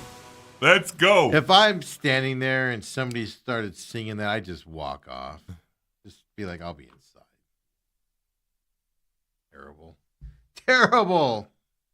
You would think that they could do a little bit better. Robert, I can think of 1,000 things off the top of my head that would be better than that. Not even like, go, fight, win. It's just, we like it. We like it. We like it. We love it. And you have to change your voice inflection when you say we love you it. got to sound. You got to sound less masculine. You got to sound European. Going to the comments here really quick. Don't forget TME Media AZ. You can watch us live. Appreciate those of you doing it, catching us on demand as well. YouTube, TME Media AZ. Rumble, for those of you that prefer Rumble out there, you can catch all of it on demand, including The Real Matrix, the second part of the Charlie Kirk saga, was up on Friday at noon. Appreciate you guys catching that or catching the free podcast of it as well. Robert said he's not eligible for the playoffs, but are the D-backs. They're in the third spot. Third wild card spot right now. So, yeah, right now they are. But Robert also says, when I said, we don't let, cheaters into our group, he says that was only when Colangelo owned the D-backs and the Suns. I know, but still. That's just one example I was trying to make of what are we doing? They're just desperate. They're desperate. Yeah, but if he comes out and he hits 25 home runs second half of the season and he gets to the playoffs. Fantastic. And then he's ineligible to play in the playoffs. We lose our best hitter in the playoffs. Well, you know what? You can save your bitching for that when that happens. Ann says, can't wait to see what moves they make for Kepler. I see more young with the young guys. Oh, yo-yoing with the young guys. Sorry, Ann. Oof, that dash confused me there. I want to just see the young guys. Just bring the young guys up. Kepler's 33 years old, 33, 34 years old. He's not young and stuff to that effect. I told you guys, I'm telling you, there's a narrative out there coming from the D-backs brass and people surrounding the D-backs brass. I told you, the young guys, they deem the young guys, and it's stressing out the veterans, and they have to press more. I'm telling you, that's a narrative out there. I don't agree with it. I think it's stupid, but it's out there as well. So what you got to deal with is that. Then you got the wrong veterans. That's the way I look at it. Yep. If Marte, Perdomo, Carroll are struggling because they feel like they have to hit more and do more because the young guys at the bottom of the lineup aren't hitting, that's just pure garbage. Well, hold on. Whoa, that's just pure talk. Back up. Garbage do talk. not throw Carroll's name in with that group. No, I'm just saying, as a veteran guy at the top of the line. Just don't put him in that group. He's not. He's an anomaly. I wouldn't even put Perdomo in that group. There's only one man on this team that. Who's the real Perdomo? Last year or this year? Have you noticed he's hitting better down in the lineup? Less pressure on him. Probably seeing more pitches. Well, as Wallerschmidt goes up, Perdomo goes down. Robert says St. John's is a basketball school and Alabama's barely a school. Yeah, they're excited, man. They're getting indoor plumbing coming up here. They're getting excited. What, toilets flush themselves? What? Robert says I am embarrassed. Well, we found the thing more embarrassing than the Diamondbacks' batting performance lately. That's song. I want you to go back and why do you take unwarranted shots at the Alabama Crimson Tide? And because it's Alabama. If Alabama disappeared today, would you care? Have you ever been to Tuscaloosa? Would you even notice? No. They got some of the prettiest buildings you're ever going to see on a college campus. It's like being the tallest. And I guarantee you, Steve, there's indoor plumbing in those sorority houses. You can guarantee that, huh, Dan? Yeah. I know there's toilets that flush in the stadium because I've used them. How would Dale know? Hey, Robert says, I'm embarrassed, and Ann says, so awful. It's just absolutely trash. I love Alabama. It's great. It could be worse. It could be Minnesota. I'm staying away from that for a myriad of reasons. I know you're just afraid of people. I get it. Hey, golf yesterday. Men's tournament Saturday. I actually had that on. Big rainstorm roll through. I lost interest in it after that, even though it ended up being a good Sunday finish with people doing a lot of golfing. And now you got all this qualifying stuff this week and everything. So guys went straight from that into today where they're going to play 18, 36 holes today and trying to qualify for future tournaments and stuff. Big thing going on. But I did see this yesterday on the women's side. Women's U.S. Open was yesterday, and the women's tournament is actually a lot of fun to watch if you aren't paying attention to it. I'm not saying sit down and watch every tournament, a lot of parity in the women's golf side, a lot of fun. Of course, we have that big tournament here at the beginning of the season down there at Whirlwind. What did you say? Oh, we're talking about women's. I'm sorry. Yeah, women's. Women's. Yeah. But yesterday, you have a chance to win a tournament, Dale. How nervous are you? Well, she said she could, and she's won a lot. Yeah, she's not somebody. We're talking about Nelly Corda. She's not some newbie on the tour, but she said she couldn't feel her hands on the last spot. You're about to win this tournament, U.S. Open. What, 2.5 feet away, Dale? Yeah, I'd say 2.5. Let's show you what happens here, folks. Presented by Allie, of course. And it's happened. It just curled in, but Nelly Corda has the greatest title in the game. 95 to 98% of putts that go like that, they come around, do a horseshoe, and they're looking right at you. Yeah, come right back out. They're laughing, mocking you.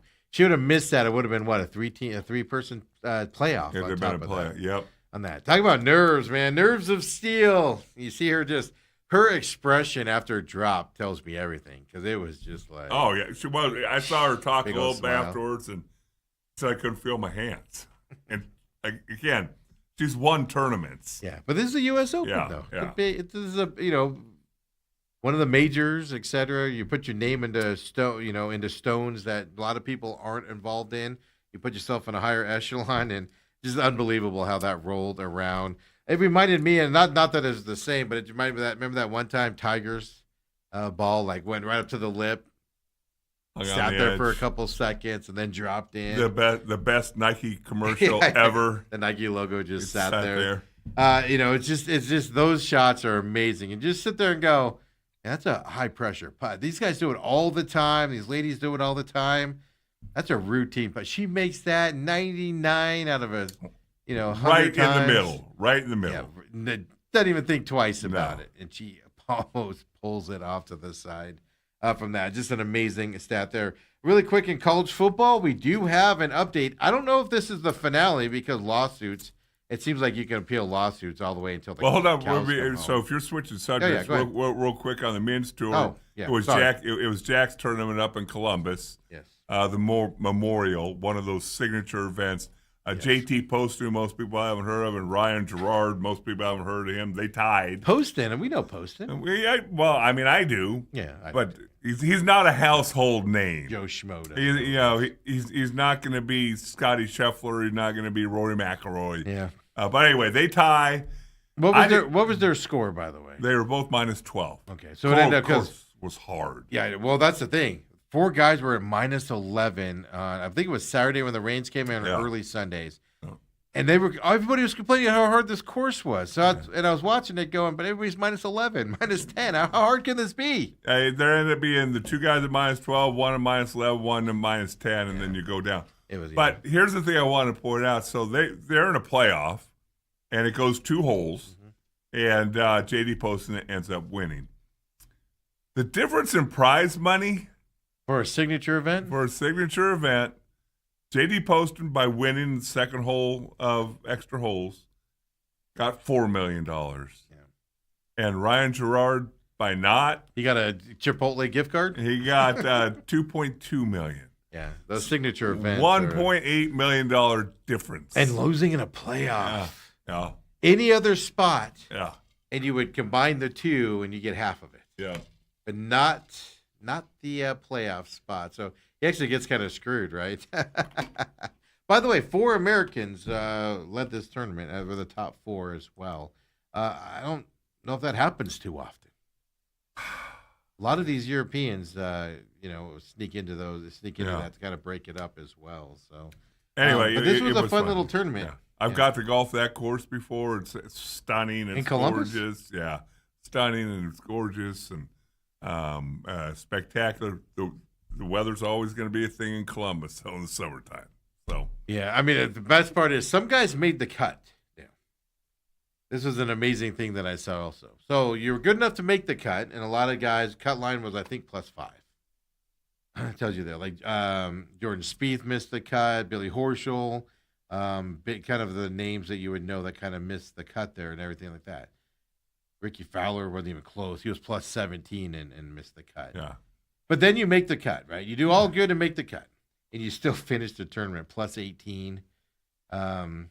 +16, +13. That's how bad the weather got, where guys were struggling out there at that point. But it was an entertaining. I didn't even think about it on Sunday, but I also went to the movies, but I just lost interest after that big rainstorm. Yeah, well, I mean, you were probably such a high after that Galaxy of the Medians or whatever that you went to see that you completely forgot about it. Masters of the Universe. It would have been over by the time I got back home. Yeah, you went to see a 10:30 movie. Yeah, home about 1:30. Yeah, it ended at 4. Oh, our time? Yeah, 3:30ish. Yeah, rainstorm. I was like, rainstorm, who cares? Move on with our lives. It's mandatory minicamp time, Steven. Well, before we get into that, college football stuff, before we get into the NFL side. Oh, yeah, your boy. A new update today, if you have not seen it. A judge in district court in Lubbock County, Texas. Imagine that. He's granted an injunction requested by Texas Tech quarterback Brendan Sorsby. He's going to be eligible for the 2026 season. The backstory on this is obviously gambling reasons. Went into a gambling rehab place over in Arizona. Yeah, Goodyear or something. Ends up just being a house, by the way. That's where he was and everything. NCAA denied the appeal again. They went to court, obviously, and now this judge. I will say this about it because it's easy to do what you do and go, biased court there in Lubbock County. A judge did recuse himself who was a Texas Tech donor. He recused himself, and now I believe it went down to 2 judges. One was the Texas A&M, and I think one was a TCU contributing judge. And I know a lot of people don't think that's a big thing. Yeah. But in Texas, yes, it is a big thing. I would actually argue he probably is less favorable.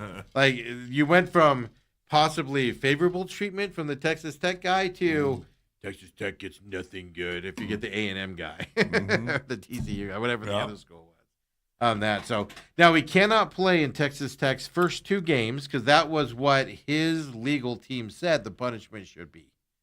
So they agreed with that. Said he can't play the first 2. The thing I don't know as of yet, can this still be appealed and move forward is the question. Yeah, because it definitely seems like this article is saying it's a sure thing that he's playing now. Yes. I don't know to be true. Because it seems to me like you could just appeal it up to the appeals court level and then the federal level. And this can go on forever. Oh, okay. I just saw part of it. It says the NCAA is expected to appeal the ruling, but the timing of any formal judicial case it's going to be end of the year. Would end up being after Texas Tech plays this season. Yeah, that's a time frame thing now. Yeah. So he's going to play this year. Here's what I don't get, Dale. I get it. The NCAA has to say, we can't allow this gambling on his own team. And that's abrasive. They're not even upset on his gambling. It's that he bet on his own team when he was at Indiana, not even playing there. That's what they're most upset about. That's what they want to knock him down on. Again, and just so they have people don't understand, he played. According to this, he placed 40 bets on Indiana football when he was a freshman and was not playing. Yes. But that's the rule that they're saying he should never play again because he bet on his own team. They're not even arguing that his bets over the last 4 years not on that team are bad. They're arguing he bet on his own team, and that's why he can't play anymore. And the one thing about that is the fact that yes, he bet on his team. I think it was to win, or it was in a positive manner. All of them. Mm-hmm. But you're in that practice facility. You know what's going on a little bit there. That does give you an advantage that you and I don't have. You know who's injured, who's not injured, who's going to play, who's not going to play. Absolutely. Right. But supposedly he wagered approximately $90,000 on professional and other college sports over 4 years. Yeah, he was sending money to other people to place bets for him. But they're not arguing that point. They're arguing the Indiana betting side only. That's the reason he's ineligible is because he bet on his own team. And that's where the NCAA is going to lose. I get it. The NCAA needs to defend itself and do all that stuff. But at some point, don't you just go, all right, go play. We're not going to appeal this. We're not going to go through this process and stuff. He acknowledged placing at least 2,900 bets. But they were all small bets. Yeah, but totaling $30,000. Yeah. So basically 3,000 bets. He bets like me, Dale. He does $5 a bet or something like that. This isn't a guy that's out there betting $10,000 a hand and for each game. He bets like me. That's what I got mostly out of this. I'm like, dude, this guy bets like me. I just put $5 down on stuff, and whatever happens, happens. I'll win $750. Woo! Yeah, but you'll only lose 5. Yeah, so it's like. I lose a lot of 5s out there, folks. I can tell you that. So Sorsby is going to be eligible. Okay, so they can't appeal it. It's just the time frame. Yes, is why it doesn't matter now. So he's going to, he's going to miss 2. Oh my God! I mean, Texas Tech is in trouble. Who are they starting off with? Texas? Oh my gosh! Oklahoma? Well, no, because Texas is weasels and won't. Well, maybe they'll play him now. They won't buy him now. Yeah, right. Abilene Christian is their first game, and then they travel to Oregon State. Okay. Well, we got the vaunted Pac-12 and Abilene Christian, the Sun Belt. Who care how much they pray as a religious school? Getting a victory is going to be tough. Wow. And that's what his lawyer said as well. So what I've learned in this process, Dale, is when you have a dispute with some, just sue, man. Just sue. Stretch it out. Well, the thing, they needed an answer because if, in fact, this came back negative for him and he can't play, then he wanted to go into the supplemental by the end of this month. He'd have to go to the supplemental. So. Well, no, that's my point, though. So he got a favorable one, so he knows he can play. Right. But then he's like, all right, well, then now when they appeal this, it won't be seen until December, January. Right. So, fine. And then it won't matter because I'm going to go pro this year anyway. Suspend me from NCAA after the season. Yeah. That's fine. Yeah, great. I look forward to it. Waste your money, NCAA, because even if you win this, it ain't going to matter to me moving forward. But that's my point, is what I've learned in athletics from high school, from the Chaparral kids that transferred out and all sued, the ones that sued got to play immediately because of hardship reasons.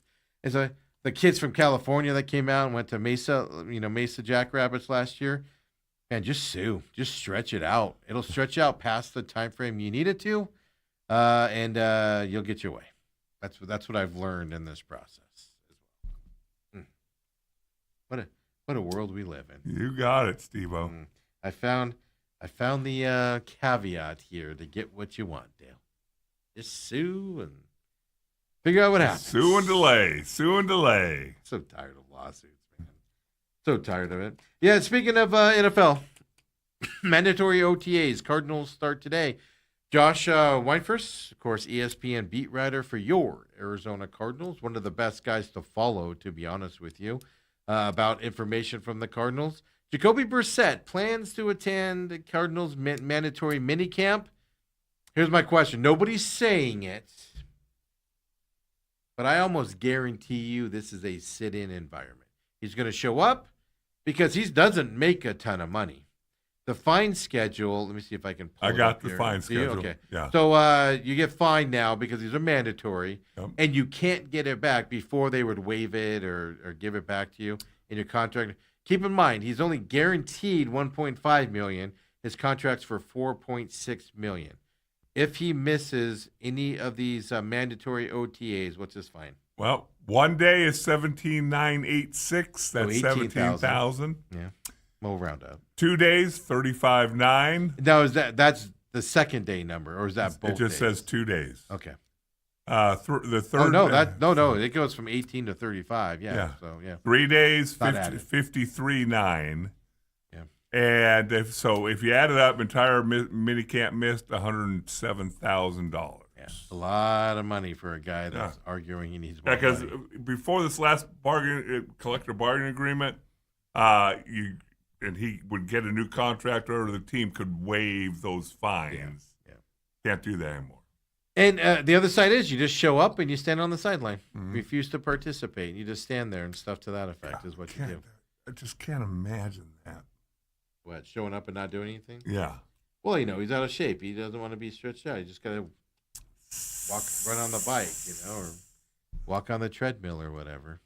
Study the playbook. According to that argument, that article, supposedly Gardner Minshew, the second, looks very comfortable leading the offense. That's what you're going to hear now. Oh, my God, this offense can be run by Minshew. Bigly starting that crap right now. Just cut him and just go with Minshew for the first games and stuff like that. I don't know. People are like, well, you're going to see what Carson Beck has this year, folks. You have to. By drafting Carson Beck in the third round with the quarterback draft that's coming up, you have to see if Carson Beck's your guy or not. You cannot go through this year and only play Carson Beck in 3 ball games at the end of the year and say you can make a definitive decision on the man or not. You have to see him in more. In my opinion, it's 12 or 13 games you've got to see him in to get a grasp of how if he can improve during the season, if he's getting the offense, if he's seeing the defensive roles and stuff like that. So I don't understand what we're even doing here with all this stuff. I just don't get it at all. Well, remember, it's June. It's the Cardinals. June Remember 8th? that. Here, but go June ahead. 8th? Yeah, June 8th, yeah. What else are they talking about? I know. Well, we can talk about Max Kepler being signed by the Diamondbacks and the rife in the locker room, like we did earlier. That gets old. Think it's going to die down anytime soon? That's the problem with it. We could have waited a week and it would still be a story out there. But we've been on the forefront of that story, so kind of a big deal around here. But here's the bigger thing. Josh Sweat show up. Yeah, there's been no conversation. And he's making a lot more than Jacoby Brissett is. He can lose $100,000 and not blink twice. Yeah. What does that tell you if Josh Sweat doesn't show up today? That he's more serious than I think a lot of people think. Yeah, I think people. Well, Ian Rappaport last week came out and said, I know there's rumors of him going to Green. He's not being traded to anybody, is what Ian Rappaport said. He got that floated from the Cardinals. I guarantee you. Oh, yeah. Cardinals were like, we're not trading him under any circumstance. I will still tell you, I believe Josh Sweat is traded by training camp or around training camp time frame is where he's going to get traded. You think? Stuff like that. I think it's still coming. I just don't. The Cardinals have no reason to say he doesn't want to be here. They can still put the good shoes on it, but by him not coming out. But if he doesn't show up today, even just to stand on the sideline, that tells you he's serious. Because otherwise, you're going to cost yourself money to not show up. That tells me he's serious on not wanting to play for this team. It's one thing to do it for a voluntary. It's one thing to keep your mouth shut in the off season. It's another thing to go, I'm going to cost myself $100,000 to sit at home. Why are you doing that? When you could just show up and stand on the sideline and not do anything. Why would you do that to yourself? He hasn't even been mentioned as not showing up. That's my point. And I frankly kind of forgot about it. Or showing up. If he was announced that he's showing up, or the Cardinals flirted, I'll put it this way. The Cardinals said Jacoby Brissett's showing up. Somebody put that out there. He's going to show up. Nobody has said it about Josh Sweat at all. That's true. To me, that's the bigger news in this story than Jacoby Brissett. Well, Jacoby Brissett's a veteran for a long time. He's been on a bunch of offenses. He's going to learn this offense quick. I'm not worried about that at all. He can show up in August, and I would be less worried about Brissett learning this offense than I would anybody else. I mean, he's already shown he can win one game with full training camp. Okay. That narrative drives me nuts. And now I'm going to sound like I'm a Jacoby Brissett homer. Yeah. Which I like him a lot, but he's not a guy you want as your starter for the whole season. Same thing with Gardner Minshew. You want him to go in for 2, 3, 4 games and then get the hell out of there. Yeah, maybe they could just alternate starts. Yeah, put Carson back in there, one of the two. But my problem with that narrative is that offense looked pretty dang good moving up and down the field with Brissett. He did have some decent stats. The defense let him down for sure. And stuff to that effect. So, yeah, you only won one game, but I hate that narrative. I've always hated it where the quarterback gets all the blame and gets all the, they won. Yeah, but your defense had to do a last-minute stand because the quarterback throws an interception to get the win. But the quarterback gets credit for it. Oh, the quarterback won that game. The defense won that game. It drives me nuts on that narrative. But that's the thing to look for today. Does Josh Sweat show up? If he doesn't show up, you're setting the message now of I don't want to be there anymore. It's serious today if he's not there. If he shows up, maybe you can go with those rumors that maybe he's just angling for more money. A lot of guys will do that too, right? Not going to show up, not going to communicate. I'm going to float. I want to be traded. How many times did Myles Garrett do that in Cleveland? Yeah, I want to go play for a winner. Oh, we'll give you more money? Yeah. Okay. Yeah, okay, I'll go back to Cleveland. No biggie. It is an amazing thing. So watch for Josh Sweat today. NBA talk. Tonight, of course, Game 3. This is going to be an interesting game to me. One, no team has ever come back. Now, only 2 teams have done it. Come back from being 0-2 down and losing both the first 2 games on your home floor. The thing I did not factor into this series that I now regret, Spurs youth is hurting them late in these games. The inexperience is hurting them late in these games. They turned the ball over a lot more than I thought they did. Especially late in the game. I mean, when they had a chance there towards the end and Wemby gets the ball and he passes it to the back of one of his teammates. They were unsure. I saw a slow-mo replay of a different angle of that, and they were unsure of whether to call a timeout or to push it with 12 seconds to go. And then he ends up throwing it to the back of the guy because he was waiting for the ball, and then all of a sudden Wemby didn't pass it to him, so he put his arms down and just starts running, and that's when Wemby passes. But even that pass was like this slow, weak, unsure pass on top of it. I didn't even factor in the youth inexperience on the Spurs. And that's what's killing them right now. But that's what's killing them, Dale. See, I did think about that, and I did mention that, but it didn't affect them against Oklahoma City. No, but and Oklahoma City was the defending champions. Here's what I think is going to happen tonight. You're going to see the opposite happen. The pressure, the Spurs were at home for the first 2 games as a young team. Now the Spurs are on the road. They don't have to worry about family members and all this other stuff. It's just we're in a hotel. We're learning basketball. We just got to show up, play some basketball tonight. Whereas the Knicks now, right there at home, president's showing up tonight. It's going to be harder to get into the stadium. Fans are spending $10,000 a ticket to sit upper level in the corner up there with the cobwebs. There's a fan that paid $10,000 to sit on top of James Dolan's cameras that spy on everybody up there. The pressure on the Knicks tonight is going to be outrageous. Spurs got to take advantage of I this. cannot wait to see the atmosphere. I mean, again, since nuts. 1999 that they've been in the finals, but since 72 since they won a championship. Or 73. 73, yeah. And they're up 2-0. These next two games in New York are going to be rabid. Well, for sure, too. I think. Well, depends what the series is for that third one. Yeah. If it's tied 2-2, you're going to see a little less rabidity there. But if they're up 3-1, you're going to see it go crazy. That's why I say at least 2, is because it's going to depend where we stand for that Game 5, if Game 5 even happens. I think you're going to see the Spurs be a little bit more relaxed tonight. Wouldn't it be funny if Trump showed up in a Spurs jersey? This is going to be fascinating to see. This is just like a mental of two teams that haven't been there. Here's the other thing to think about, man. I've seen a lot of people talk about this. The Dallas Mavericks at one time had Jalen Brunson and Luka Doncic on their team. And now they're both just boop.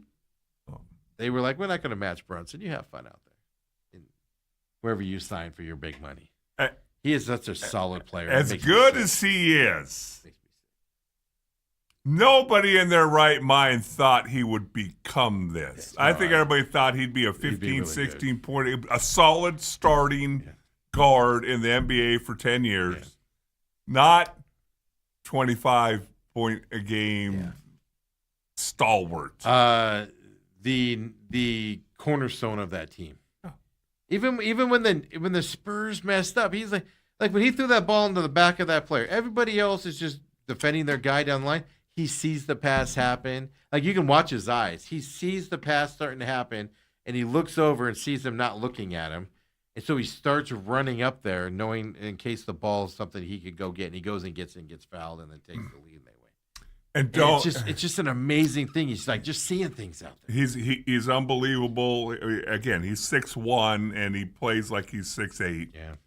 But the other guy that's again shocked me, because a year ago in New York, Karl Anthony Towns, he was a selfish guy. Well, that was all the narratives in Minnesota. Yeah. Another reason to hate Minnesota. They try to ruin Cat's career. And he played a little bit like that a year ago. He did, yeah. And this year, now he's standing out the key. He's getting 6, 7, 8 assists a game. He is solely responsible for Wemby struggling in this series. Yeah, and he's making Wemby think too much. Yeah. He's physical. He can move.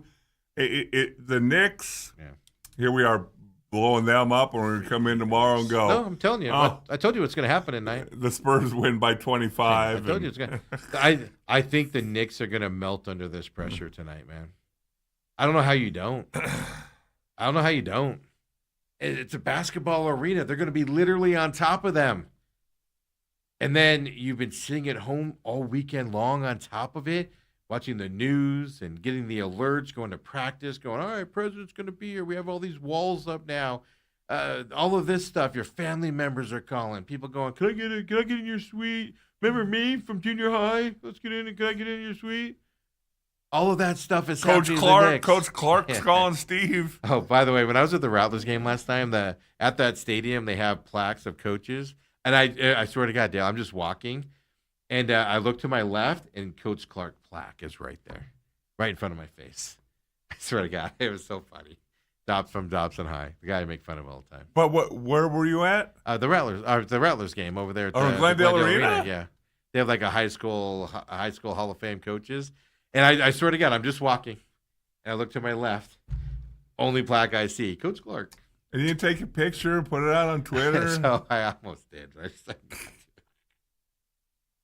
All right, last thing, NHL. We get a day off tonight on NHL, but my God, what a series this is. Even if you're not a hockey fan, if you're not watching this, I don't know what to tell you. What was Vegas up 4-0 and then ended up losing 5-4? Yeah. So two amazing things happened in this game. Well, several amazing things happened, but fastest hat trick in Stanley Cup final history. Mitch Marner scored 3 goals. Well, he scored 2. The Carolina guy scored the third one, but still, he gets credit for it. 6 minutes and 10 seconds, minutes of game time in the second period. Scored all 3 in the second period. Also, Knights, everything was going wrong for Carolina in that second. Mm-hmm. And then the third started. Then Carolina scores 3 goals to tie it up. Fastest 3-goal score by one team in the Stanley Cup final game. 39 seconds is what it took to score 3 goals for them. The previous mark, 56 seconds, set by the Canadiens in 1954. So then you've got it now. Then they score again right away a couple minutes later, so that makes it 4-3. Then the Knights score to tie it up. Then we get overtime. Then we get double overtime on top of it. Oh, they score. Vegas scores because the puck bounces off the boards in the back, takes a weird bounce, goes off the goaltender's skate, and pops into the net. Just unbelievable what this series is doing here. It's so much fun. I cannot wait for the next game out there. So right now, Vegas leads 2-1. The next game will be tomorrow night. Tomorrow night in Vegas. Again on ABC. Well, I have no problem watching it Oh. on ESPN. So here's the thing. Teams that take a 3-1 series lead own an all-time record of 38-1. That's obviously like a 974 percentage. I got that from Yahoo. I did not calculate that. But 38-1 if you take a 3-1 lead. Okay.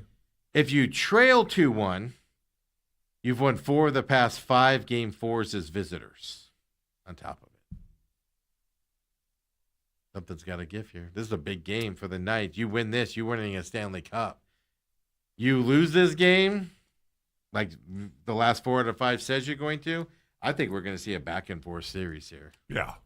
Coming up here. I do think they have a really good chance. This is an amazing – it's just the ebb and flows. Like the most goals scored in history of the final as well in terms of overall goals. And it's funny, too, because this was a 0-0 game after first period.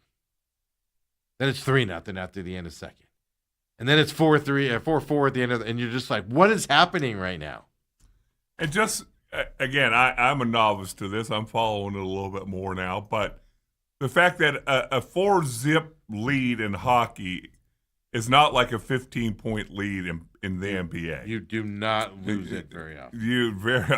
I'd love to see the stats on that, how many playoff games a team's been up 4-0 and go on to lose. I mean, it's just this is what's amazing. I sit here and watch this. Game 2, the Knights got a goal disallowed because of goaltender interference. They're going to call what they called on the ice. I personally feel it was loose, but they called it what it is, and I understand why they called it. In this game, the Knights scored 2 goals in the first period. Both called back. One for offsides, one for goaltender interference. Both right calls here. And what I'm getting at here is I watch these games, they're super close at the end, whether the Knights win or the Carolina win. Super close at the end. But to me, it's like the Knights are right there, ready to break these. Those calls are going to stop not going their way. And I'm not saying the refs are going to start calling it badly. Those mistakes are going to get cleaned up. And I feel like Carolina right now is just flirting with luckiness that they were offsides, that they hit the goaltender, that type of stuff. Right. And to me, it's like, okay, the Knights are the better team here, but they're fighting and clawing to win these games. And I'm just sitting here going, at some point, the Knights are going to figure out how to stay on side, how to not to do goaltender interference, and then they're blowing these games out 6. It would have been 6-0. Well, I was or gonna say, 5-0 at that point. Yeah. But scoring 6 goals, that's crazy. And so I'm watching this series like, man, this could break here for NBA. But at the same time, you got to give Carolina credit for what they're doing out. This is just so much fun. I can't wait till tomorrow night. Forget about tonight. Let's just fast forward. The only reason I'm even interested in this NBA game tonight is just because I cannot imagine the pressure that these Knicks players are going to feel. Not just once the game starts. They woke up today feeling that pressure of what they are about to walk into tonight.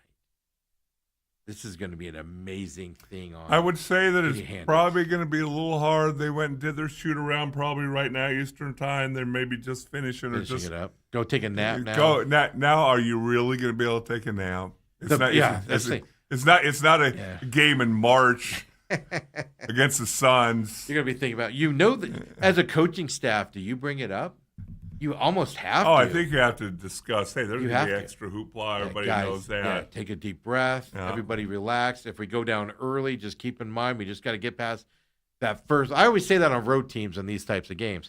You got to withstand that first jolt from the whole team, where they're up 15 points or whatever. Right. You got to just hang on through that.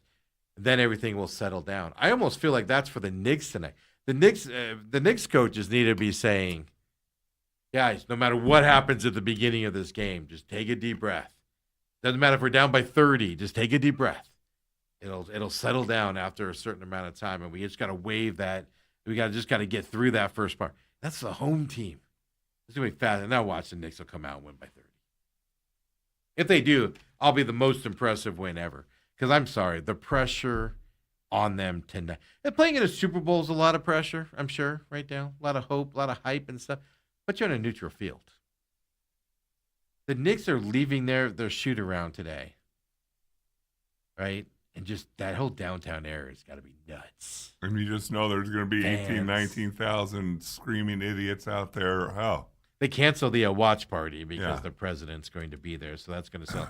But, I mean, and then going back to the game later on tonight, whenever you show up, everybody's taking the day off and just hanging out down there, yelling. They're New Yorkers, so they're just, they're being rude to everybody, but being polite at the same time, To you and me, they're being rude, but to them, they're like, hey, buddy, what's up? Hey, go F yourself. Hey, go F yourself. And you and I are like, fight. And they're like, all right, buddy, see you later.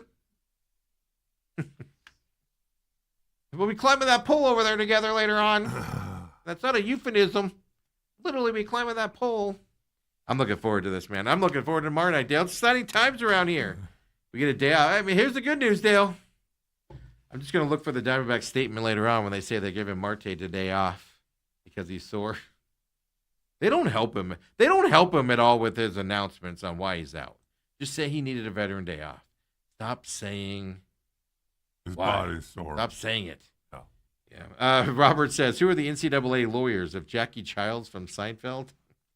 Lack of money is the problem for the NCAA, as they can't. The Texas Tech has more powerful lawyers than the NCAA has. Let's put it that way. But not put it past them. It's the same thing with the AIA, right, in high school. Yep. Parents can hire more prolific lawyers than what the AIA can hire as well. Robert also says Cards will be able to stink with or without sweat. Might as well get something for him. That I tend to agree with. You're not going to win in the next 3 years with sweat, so get something for him. Well, what are you going to get for him? That's my point. Yeah. Do you trust you're going to get a 4th-round pick, Dale? I think it would be. I think that's very reasonable, Steve. I think it's a ridiculous joke, but that's all you're going to get for him. I'm not saying you should get more for him. I'm saying not specifically for him, but I think for what he does with his sack totals and a favorable contract, you should get something better than a 4th, shouldn't you? Well, but the thing is, there's some people out there go, well, look what Cleveland got. I don't believe it. Yeah, you're not getting that. Hey, do the Rams want Sweat for a Stafford for a year or two? Well, we take Stafford for a year or two. Yeah. Get out. Now you're just delirious. Let's get out of here. I'm turning into the fans. Yeah. Oh, my God, we can get Michael Jordan and Scottie Pippen for Jason Kidd. We'll see you tomorrow, everybody. Have a great Monday night.